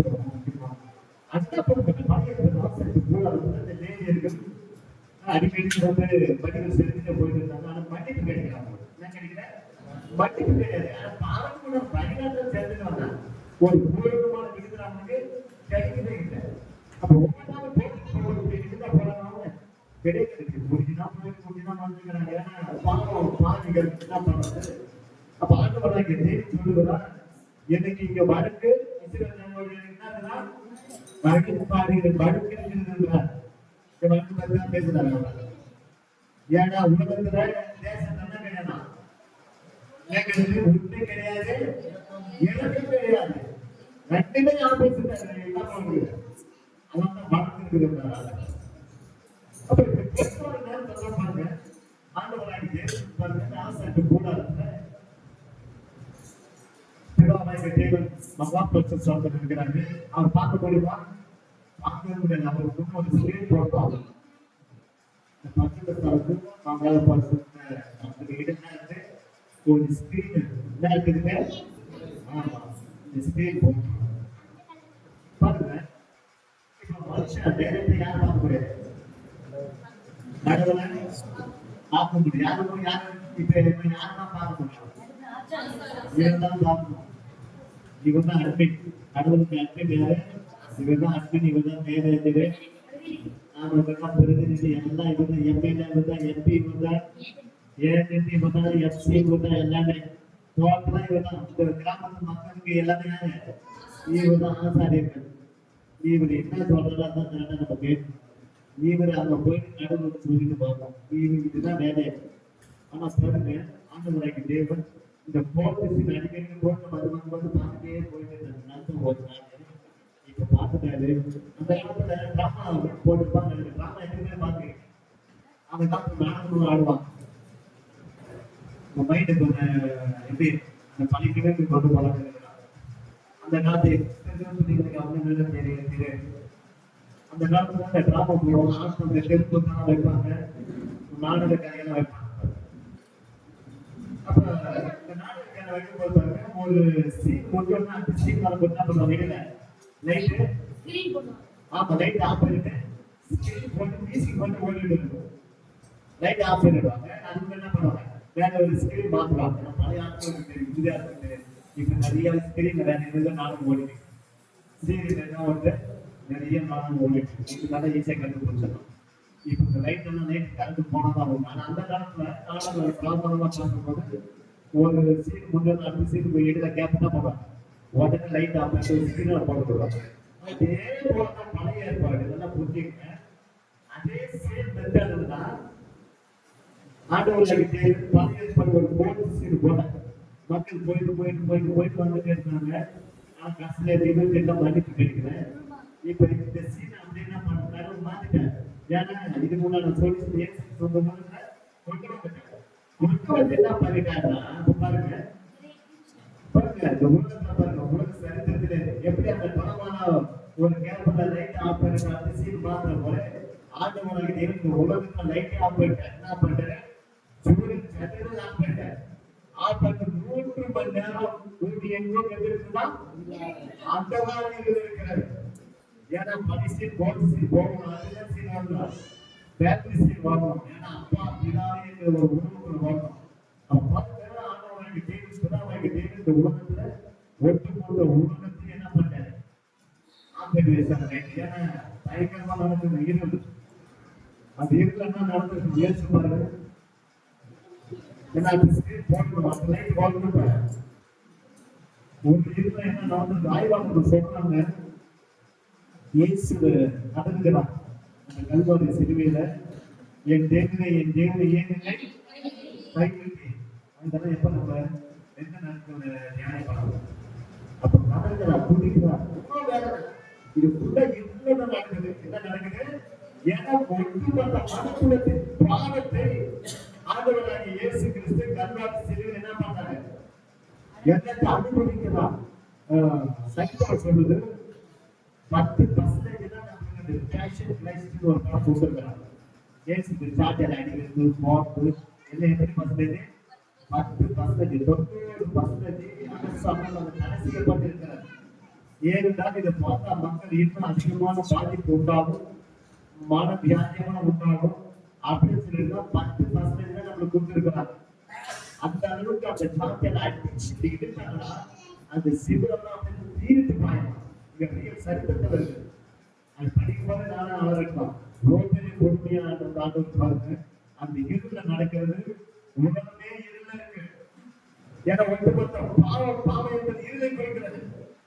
அந்த பாருங்க அந்த டிராமா போடுற பெரிய டிராமா நடக்குது உலகத்துல. பிதாவாகிய தேவன் தன் சொந்த குமாரன் என்ன பண்றாரு கல்வாரி சிலைகளை ஒப்பு கொடுக்கிறாரு. அப்ப சீன் போட பிறகு அந்த சீன் வரணும். எப்படி இடையில அந்த லைட் ஆஃப் பண்ணுவாங்க டிராமா லைட் ஆஃப் பண்ணி அந்த ஸ்கிரீன் வராம பாத்தீங்கன்னா அதே போல இந்த உலகத்துல ஆண்டுகளாக பிதாவாகிய தேவன் என்ன பண்ண நாளைய போல பண்ண சூரியன் என்ன பண்ணாரு லாக் பண்ணிட்டாரு ஆஃப் பண்ணிட்டாரு. இருந்தாங்க அந்த காரியங்கள் பூமியை எப்படின்னா அந்த காரியங்களா இருக்குது. அப்ப இயேசு பயங்கரமான இருந்த பயங்கரமான பலி வேதனை துக்கம் சரிதத்தை நடக்குது. அவங்க போன உலகத்துல பாட்டு பண்ண எவனுமே கிடையாது. அப்ப சாட்டாங்கன்னா அவங்களுக்கு பொய்க்கல ரொம்ப நிச்சயமா இருக்குமா அப்படி போட்டு அந்த இதுல போட்டு இடுப்பாங்களா இழுக்கும் போது அப்படியே அந்த ரத்தம் அந்த சதை தூள் அப்படியே அந்த பயங்கரமாக கொடுப்பாங்க. அதுக்கு அரசாங்கம் தடை செய்யப்பட்டாங்க. 10% தான் நம்மளுக்கு சும்மா ஆக்ஷன் பண்ணி நம்பிக்கிறாங்க. 103 பார்த்தா நம்மளால சகிக்க முடியாது. சாப்பிட முடியாது தூக்க முடியாது வாழ்க்கையை நம்ம தான் நம்ம செலுத்துறோம். அங்கதான் அரசாங்கம் அந்த காலத்துல தடை செய்யப்பட்டிருக்கிறார். அப்ப பாருங்க ஆண்டவராகிய தேவன் நீங்க நம்மளை மன்னிச்சிருக்கிறார். எப்படி மன்னிச்சிருக்கிறார்? சட்டத்தின் அடிப்படையில் நம்மளை மன்னிச்சிருக்கிறார். அப்ப நம்ம சட்டம் கொண்டாடுறது அதுக்கு என்ன பண்ணிக்கிறார்? நமக்கு சட்டத்தை யாருக்கு கொடுத்துட்டாரு? நம்ம வந்து தண்டனை யாருக்கு கொடுத்துட்டாரு? குமாரனை கொடுத்துட்டாரு. இப்ப மன்னிப்பு யாருக்கு கிடைச்சது? மன்னிப்பு நமக்கு கிடைச்சிருச்சு. புரிதல சொல்றது தண்டனை அவங்க ஏற்றி பண்ணாரு, மன்னிப்பு நமக்கு கிடைச்சிருச்சு. நீங்க தான் 100% நம்ம மன்னித்து இருக்கிறார். அங்கே எத்தனை நம்புறீங்க? 100% குற்றவாளியா மாறாது. நான் ஒரு பாவி, நான் ஒரு தூசி, நான் பைபிள் சொல்லவே இல்லை. இதெல்லாம் ஏதோ வந்தது வாய்க்கு வந்து சொன்ன பிரசன்ன புரிதுங்க. நான் சொல்றது மற்றது ஒரு ஒவ்வொருவரையும் விசேஷமா கடவுள் பார்க்கிறார். தன்னுடைய சாயத்தை உண்டான ஒரு கடவுள் பார்க்கிறார். மற்ற அப்படி நம்ம பாடம் பண்றது ஆண்டவர் அவருக்கு கொடுத்த அந்த கிரையம் யாருக்கு உணர்ந்து கொடுக்க முடியாது. அப்ப அந்த கல்வாரி சிலுவையில் என்ன நடக்குது? என் தேவனை என்னை கைவிட்டு கதவை கொடுக்கிறாரு. கைவிட்டுட்டீங்களே. சங்கீதம் 22 ரொம்ப அழகா எழுதுவாங்க. நீங்க அதை படிச்சு பாருங்க, உங்களுக்கு கொஞ்சம் முடியும். படிச்சு பாருங்க. சங்கீதம் 22 எடுங்க. இந்த சங்கீதத்துல இமேஜ் ரொம்ப கிளியரா இருக்கு. ஆசிங்க என் தேவனே எனக்கு உதவி கேளாமலும் பாருங்க, எனக்கு உதவி செய்யாமலும் நான் கதறி சொல்லும் வார்த்தைகளை கேளாமலும் கேட்காமலும் ஏன் தூரமாய் இருக்கிறீர்? ஏன் தூரமா இருக்கிறீங்க ஆண்டவரே? என் தேவனே, ஆ. நான் பகலிலே கூப்பிடுகிறேன், பாருங்க, பகலிலே கூப்பிடுகிறேன். உத்தரவு கொடியே, ஆ, இரவிலே கூப்பிடுகிறேன், ஆ. எனக்கு அமைதல் இல்லை. ஆ. இஸ்ரவேலின் துதிகளுக்குள் வாசமாய் இருக்கிற தேவரீரை பரிசுத்த போதுங்க. அப்ப சொல்லுங்க, என் தேவனே, என் தேவனே, ஏன் என்னை கைவிட்டு நான் கூப்பிடுகிற வார்த்தையா ஏன் கொடுக்கல? ஏன் பதில் கொடுக்கல?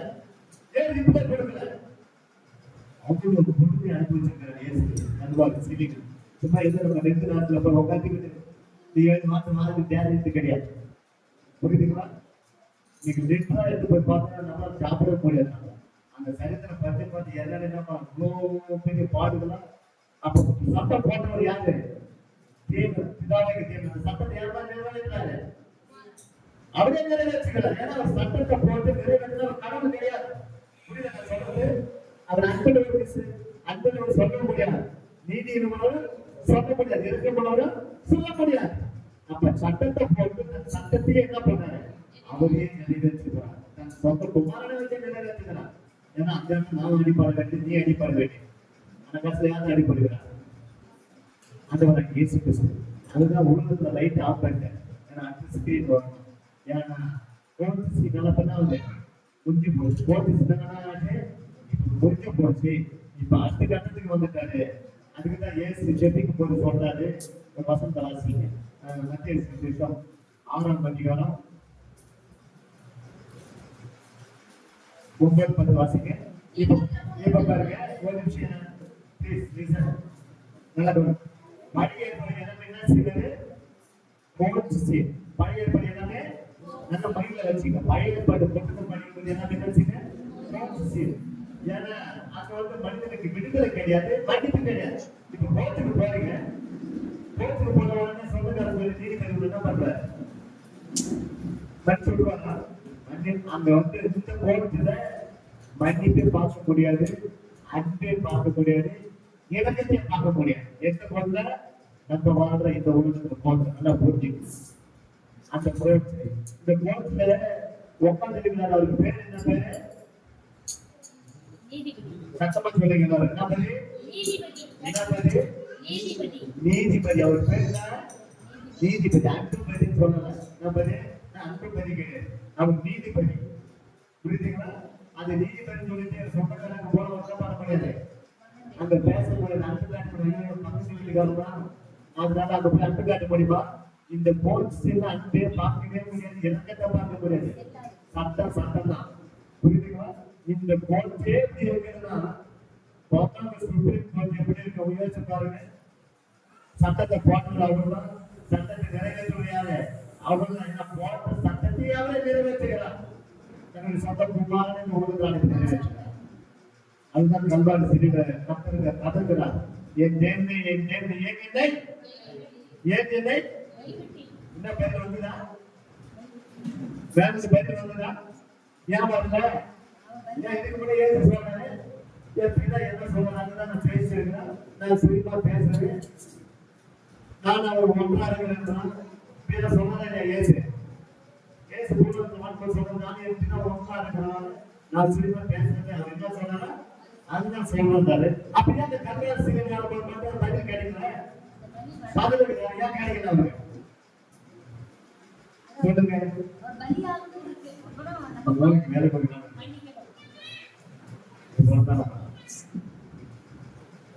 காமெடி வேணும், ஒரு மருத்துவம் போன் போடலாம்.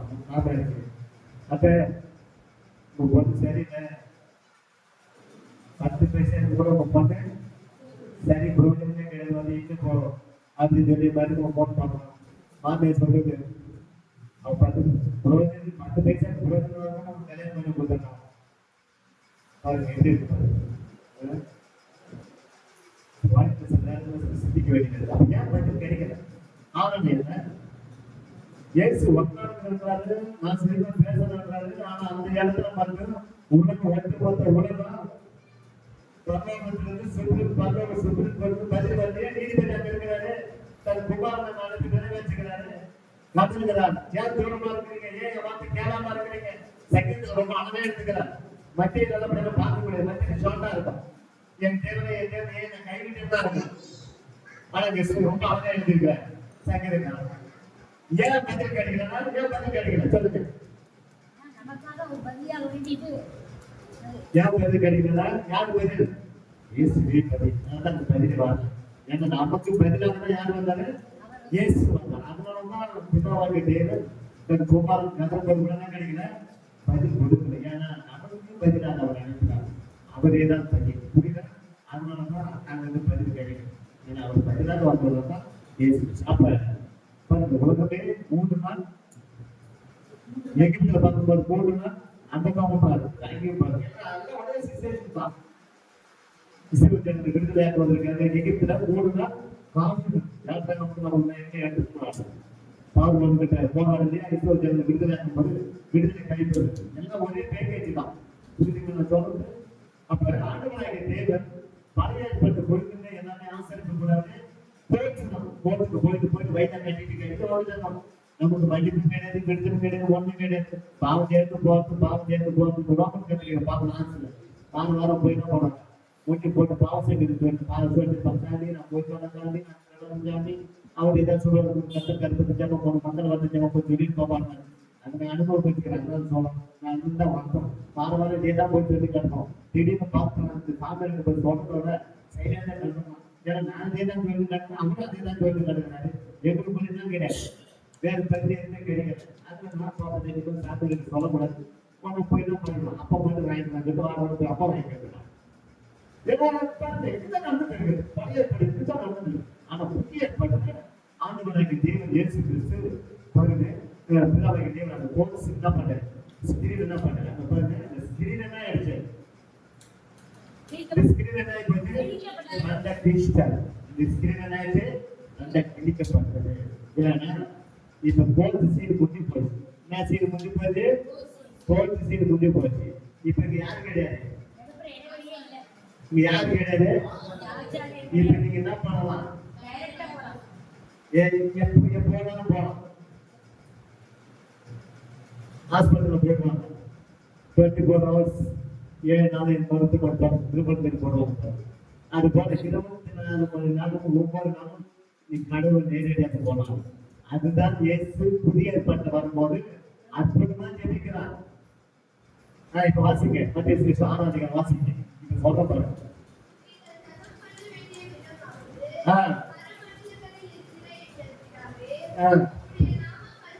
போதும். இயேசு எப்படி ஜெபிக்கிறாரு? பரமண்டல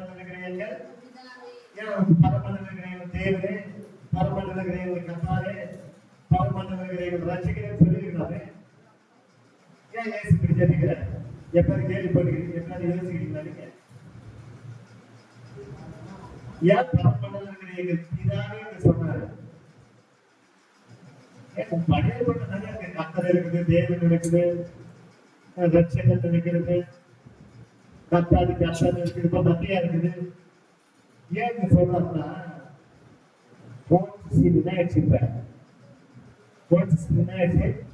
முடிச்சு போச்சு. இப்ப யாரு இருந்தாங்க? போன யாரு இருந்தாங்க? யாரு இருக்குது? சொல்லுங்க. யாரு இருக்குது? நீதிபதி. யாரு நீதிபதியா இருக்குது? தேவன் யாரா இருந்தாரு? நீதிபதியா இருந்தாரு. இப்ப நீதிபதி கிடையாது. இப்ப என்னவா வந்துட்டாரா? அப்பா வந்தாரு. இப்ப என்ன வந்து அப்பா வந்ததுனால எப்ப வேணாலும் நீங்க போகலாம். புரியுதுங்களா? இப்ப நீங்க வரும்போது எப்ப எங்க வந்துக்கிறீங்க? இப்ப நீங்க சொல்லுங்க, இப்ப நீங்க எங்க வந்துக்கிறீங்க? கோர்ட்டுக்கு வந்துக்கிறீங்களா? அப்பா வீட்டுக்கு வந்துக்கிறீங்களா? அப்பா வீட்டுக்கு வந்துக்கிறீங்க. நல்லா புரிஞ்சுங்க. புதிய ஏற்பாடு அப்பா வீடு இருக்கு. கோர்ட் சீட்டெல்லாம் கிடையாதுங்க. அதெல்லாம் முடிஞ்சு போயிட்டு பழைய ஏற்பாடு. ஆசிரியர் ஊர்ல பார்த்து வந்து இது பண்ணுறது ஏன்னா ஸ்திரீனை கிழிச்சிட்டாரு. நமக்கு தனியாக என்ன ஸ்திரீனா போச்சு. நீங்க என்ன போயிட்டு நீதிபதியை பார்க்க முடியாது. யாரெல்லாம் பாக்குறீங்க? அப்பாவை பாக்குறீங்க. அப்பா நினைச்சிருப்பீங்க, எப்படி ஓடுறீங்க? ஓடி போய் அப்பா என்ன பண்ணுங்க?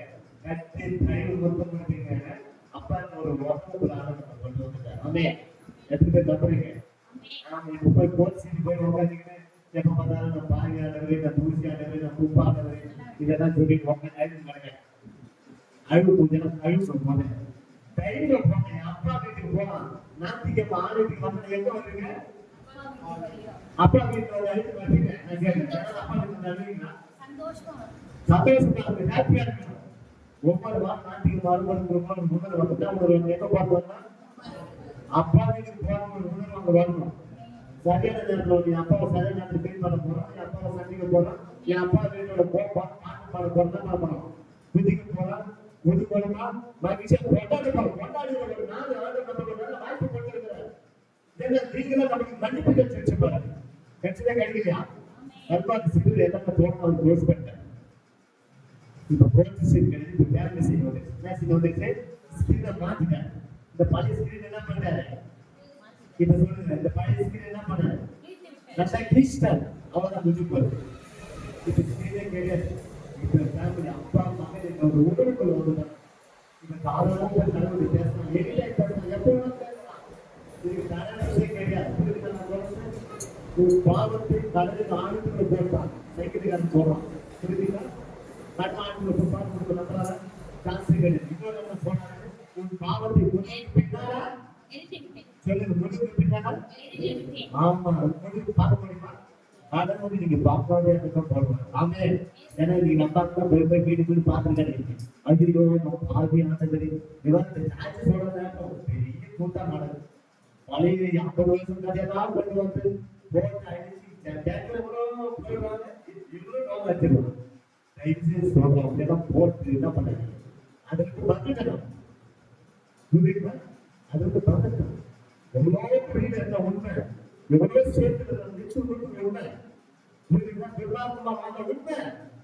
ஆனா இப்ப அந்த லெவல் கிடையாது. வேற லெவலில் சொல்லுவாங்க. புரியுதுங்களா?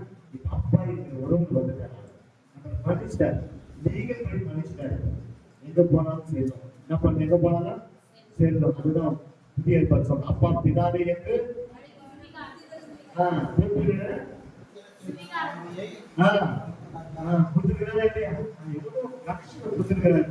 இப்ப போய் மீது பண்ணி கடவுள் கடவுள் பார்க்காதீங்க.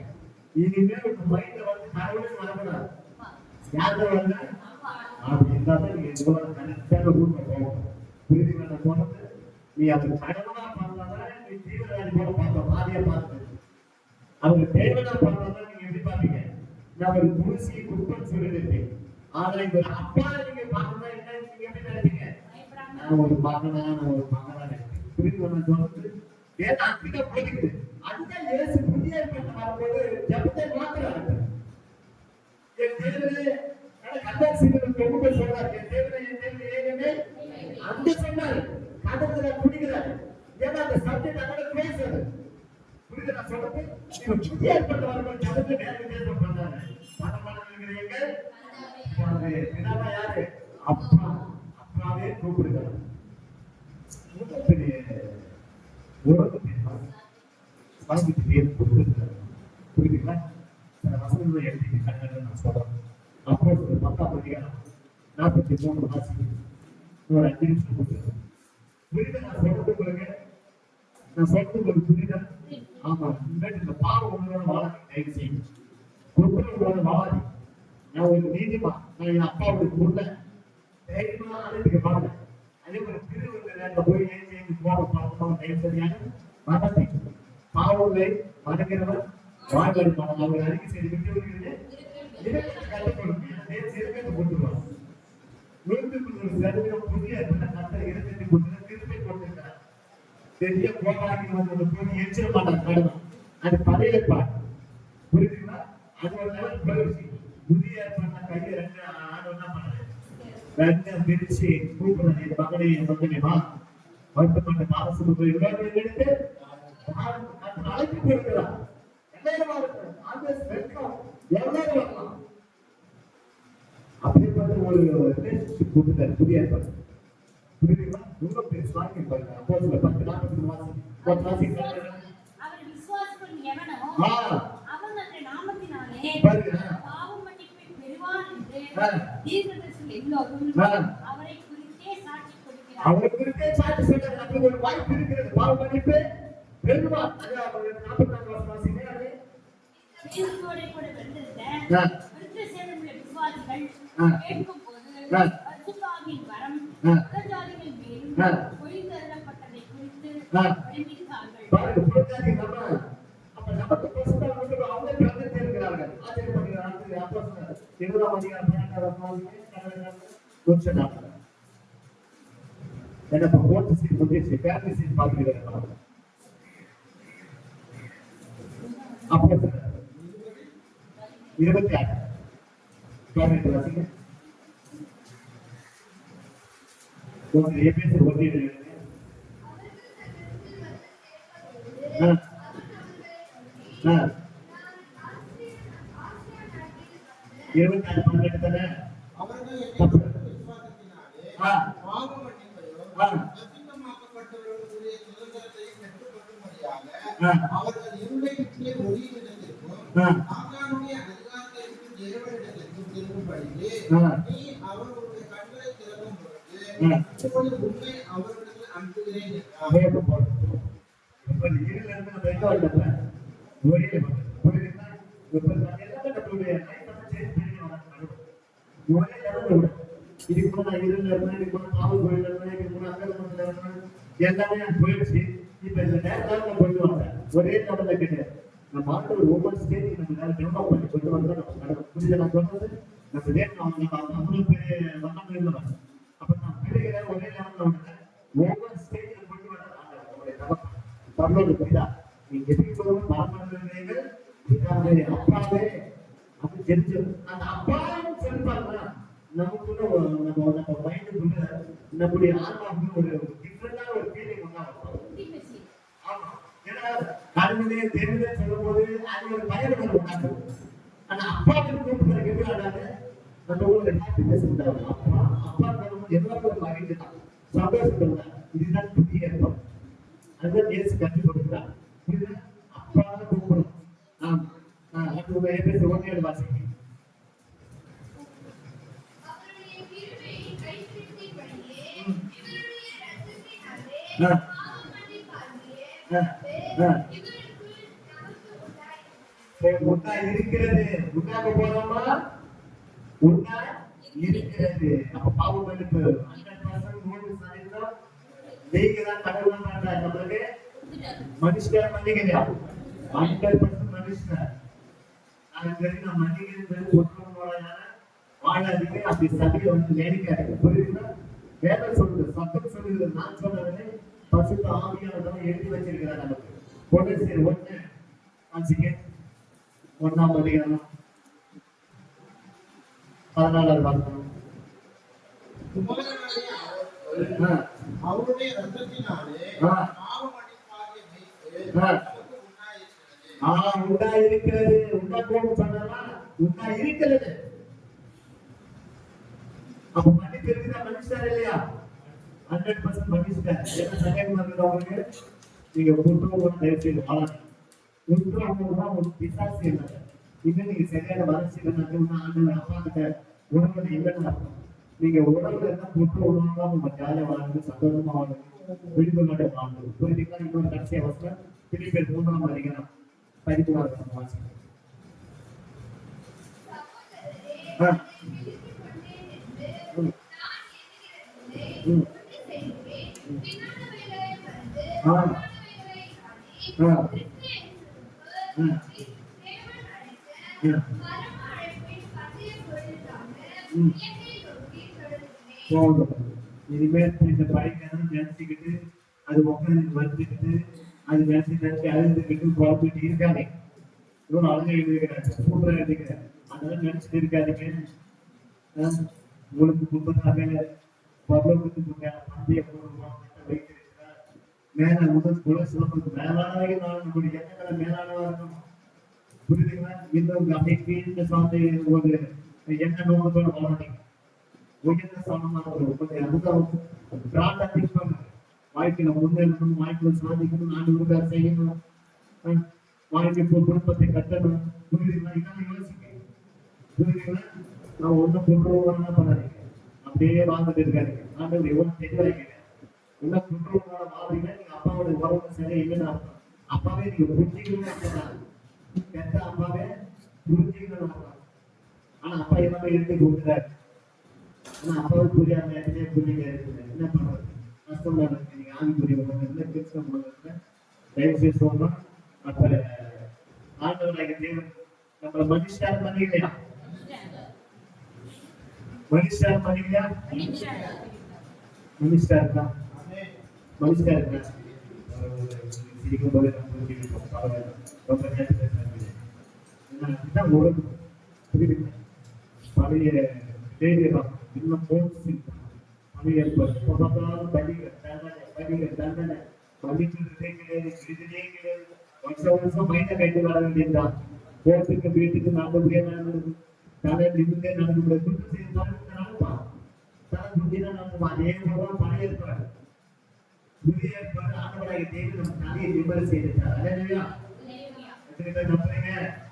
இப்ப நீ தைரியமா வாங்க, தலை நிமிந்தே வாங்க, அப்படி கூட வாங்க. அதை சொன்னாங்க சொல்லுவாங்க, கெட்ட வார்த்தை கெட்ட வார்த்தை என்ன மனுஷன் சீக்கிர மனுஷன் கூட்டு சதவீதம் கட்ட போட்ட சட்டத்தை அங்கேயே நிறைவேற்றி தண்டனை அவங்க பிள்ளைக்கு போட்டு மன்னிப்பு எழுதி கொண்டு விட்டார். அதுதான் நீதி தேவன். அவர் போட்ட சட்டத்தை அவர் நிறைவேற்ற அவர் நீதி கனவு கிடையாது. புரியுதுங்களா? அப்ப அந்த நீதி யார்கிட்ட நிறைவேற்றாரு? தன் மகன் குமாரன் நிறைவேற்றார். புரியுதுங்களா? அப்ப நமக்கு மன்னிப்பு கொடுத்தாரு. அவருக்கு தண்டனை கல்வாரி சிலுவையில் பெரிய பரிமாற்றங்கள் உருவாகும்.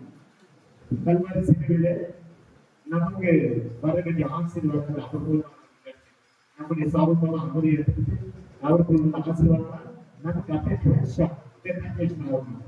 பேங்க் அக்கௌண்ட்ல எப்படி கூகுள் பே போடணும், போன் பே போடணும், அப்படியே கல்வாரி சிலுவையில நமக்கு அவருக்கு உண்டான எல்லா ஆசீர்வாதங்கள் நன்மைகள் எல்லாமே நமக்கு கொடுத்துட்டு நமக்கு இருக்கிற பேக்கேஜ் எல்லாம் அவர் தான் பண்ணாரு. அவரு எடுத்துக்கிட்டார். அப்படி பெரிய வாழக்கூடாது. இப்ப நீங்க சொல்லுங்க, பெரிய வாழக்கூடாது, சந்தோஷமா வாழுங்க. ஒரே ஒரு வாழ்க்கை கொடுங்க. ரொம்ப ஹாப்பினஸா வாழுங்க. நம்ம சுற்றி போனாதான் இருக்குதான் தெரியும். நம்ம சுற்றி அங்கே இருக்குதான் தெரியும். புரியுதுங்களா? அது மத்தியில நம்ம அப்பாவை நினைச்சு வாழணும். நமக்கு அங்க இருக்கிற சந்தோஷம் கிடையாது. புரியுதுங்களா? என்னப்பா பிள்ளைங்களை வயதை போட்டு அடிச்சு யாரும் அச்சா போறோம். அப்பா வந்து ஊருக்கு பார்த்து எப்படி இருக்கணும்? நீங்க சொல்லுங்க, ஒரு கப்பல் பண்ணி பாருங்க. அப்பா பார்த்த உடனே அந்த புத்தகம் போய் கட்டி பண்றோம். ஆனசி யாரு என்ன அடிச்சுட்டா அவங்க அடி பார்க்க. ஏன்னா அப்பா அவ்வளவு நம்பிக்கை பிள்ளைங்க. ஏன்னா அவர் அப்பா தேவையை சந்திக்கிறவர், என்னை பராமரிக்கிறவர். என்னுடைய வாழ்க்கைக்கு அவர் தான் ஆதாரமா இருக்கிறவர். யாரு? என்னுடைய தகப்பன். அப்ப அப்படிப்பட்ட ஒரு அப்பா இருக்கிற ஒரு உறுதியேற்பட்ட கடவுள் எவ்வளவு அற்புதமா பண்ணுவாங்க. அதுதான் பேசு கேட்டீங்களா? மனமண்டலங்க என் அப்பனே கூப்பிடுறாங்க. நீ இது வேண்டாமா இன்னும் ஒன்னா பண்றாங்க. இன்னும் அந்த பழைய அரசாங்க கூடாதே இருக்கு. தயவுசெய்து இது விட்டு தான் பண்ணுங்க. வெளியில இவங்க போடுவாங்க ஆசிரியருக்கு போடுறாங்க. திருப்பி மாசத்திலே வாரம் சொல்லுவாங்க. திருப்பு மாசம் எங்களுக்கு ஆசிரியருக்கு போடுவாங்க. இப்ப திருப்பு மாசமே கிடையாது. பாடல்கள் சொல்ற வெளிப்பாடு விசேஷம். உள்ள சத்தத்தை கேட்டு கதவு திறந்தா உள்ளே பிரவேசித்து அவங்களோட கூட சாப்பிடுறது பேசுறது கம்யூனிகேஷன். என் வாழ்க்கைக்கு தேவையான ஆலோசனைகள், என் எதிர்காலத்துக்கு ஆலோசனைகள், தேவருக்கு நமக்குள்ள ஒரு ஆலோசனை. அந்த ஆலோசனை நான் மாற்றவங்க ரெஸ்பெக்ட் பண்ண ஆகணும். அப்படியே கொண்டு வர மாட்டேன். அதுதான் சொல்றாரு. அது ஒன்று ஒருவன் சட்டத்தை கேட்டு கதவு திறந்தாதான் அது சொல்ற இவரை டீசெண்டா பிகப் பண்றாங்க. ஓடிடுவாங்க. என்ன பண்ண டிசிப்ளினா முதல் கதவு திறக்கிறாங்க. இது ஓய்க்காத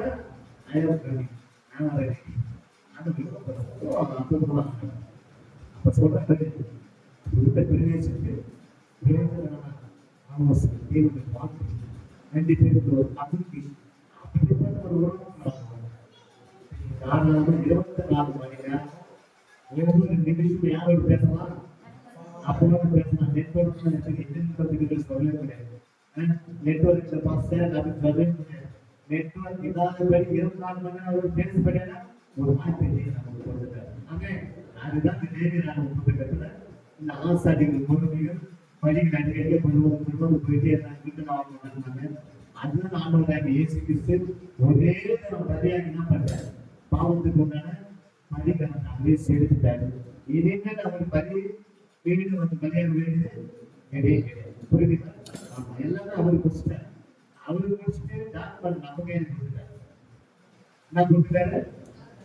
டாக்குமெண்ட் உரிமை நம்ம கையில் கொடுத்தாரு. இது பார்க்காம இருந்தா நமக்கு பெரிய பிரச்சனையா இருக்கு. இது ஒவ்வொரு பாருங்க, வாழ்க்கை குறித்து படிச்சு பாருங்க, எதிர்காலத்தை குறித்து படிச்சு பாருங்க, இந்த வேலையை குறித்து பாருங்க.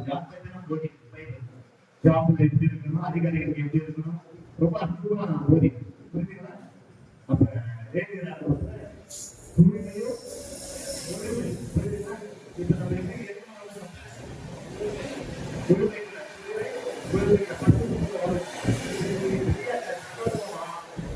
புரியுதுங்களா? நம்ம போய் பாவத்தை வர வேண்டிய அவசியம் கிடையாது, ஒரு சாதி கிடையாது. ஆண்கள் வேலை கேட்டு நிறுத்திட்டாங்க. நம்மளாம் யாருங்க? பிள்ளைங்க தான் உண்டாராங்க. பௌரத்துக்கு நம்ம யாரு? நீதிமான். நம்ம யாரு? எல்லாம் சொல்லிட்டு போனோம். நான் ஒரு நீதிமான் பண்ணுவேன். பாட்டு பாடுறதுனால ரெஸ்பான்ஸ் பண்ணுறேன். நீதிமான் நீதிமான் பாட்டு பாடுறதுனால ரொம்ப போயிடுவான். இப்ப நீங்க ஆண்கள் சொல்லு, நான் ஒரு அப்புறம் பார்த்து கவனிக்கிறேன். இந்த மூணு நீதிமான் சொல்றாங்க. ரொம்ப தெளிவான இருக்கிறாங்க. யாரும் கவனிக்கிறாங்க. பரவாயில்ல, தேவதூதர் ஆச்சரியமா பாக்குறாங்க. ஒரு சின்ன எப்படி ரொம்ப கெம்பீரமான போட்டு. அப்ப நான் ஒரு நீதிமான். நீதிமான் நீ டெய்லி சொல்லிட்டே இருக்கலாம்.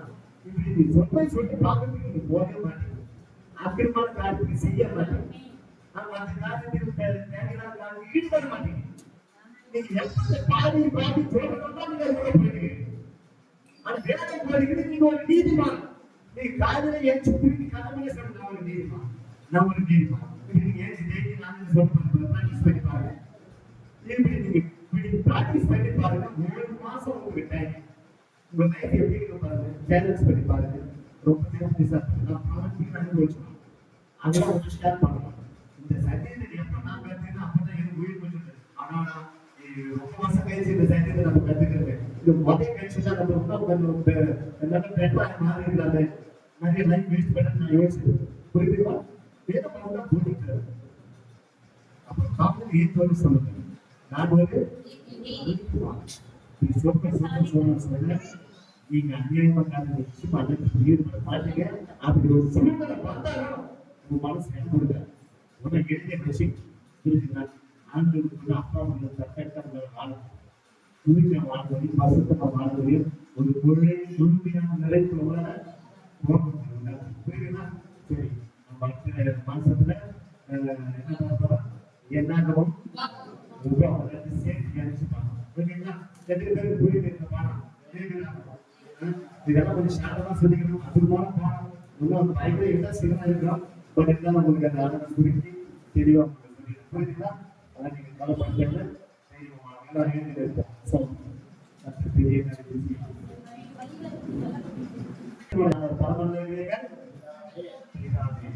உருவத்தை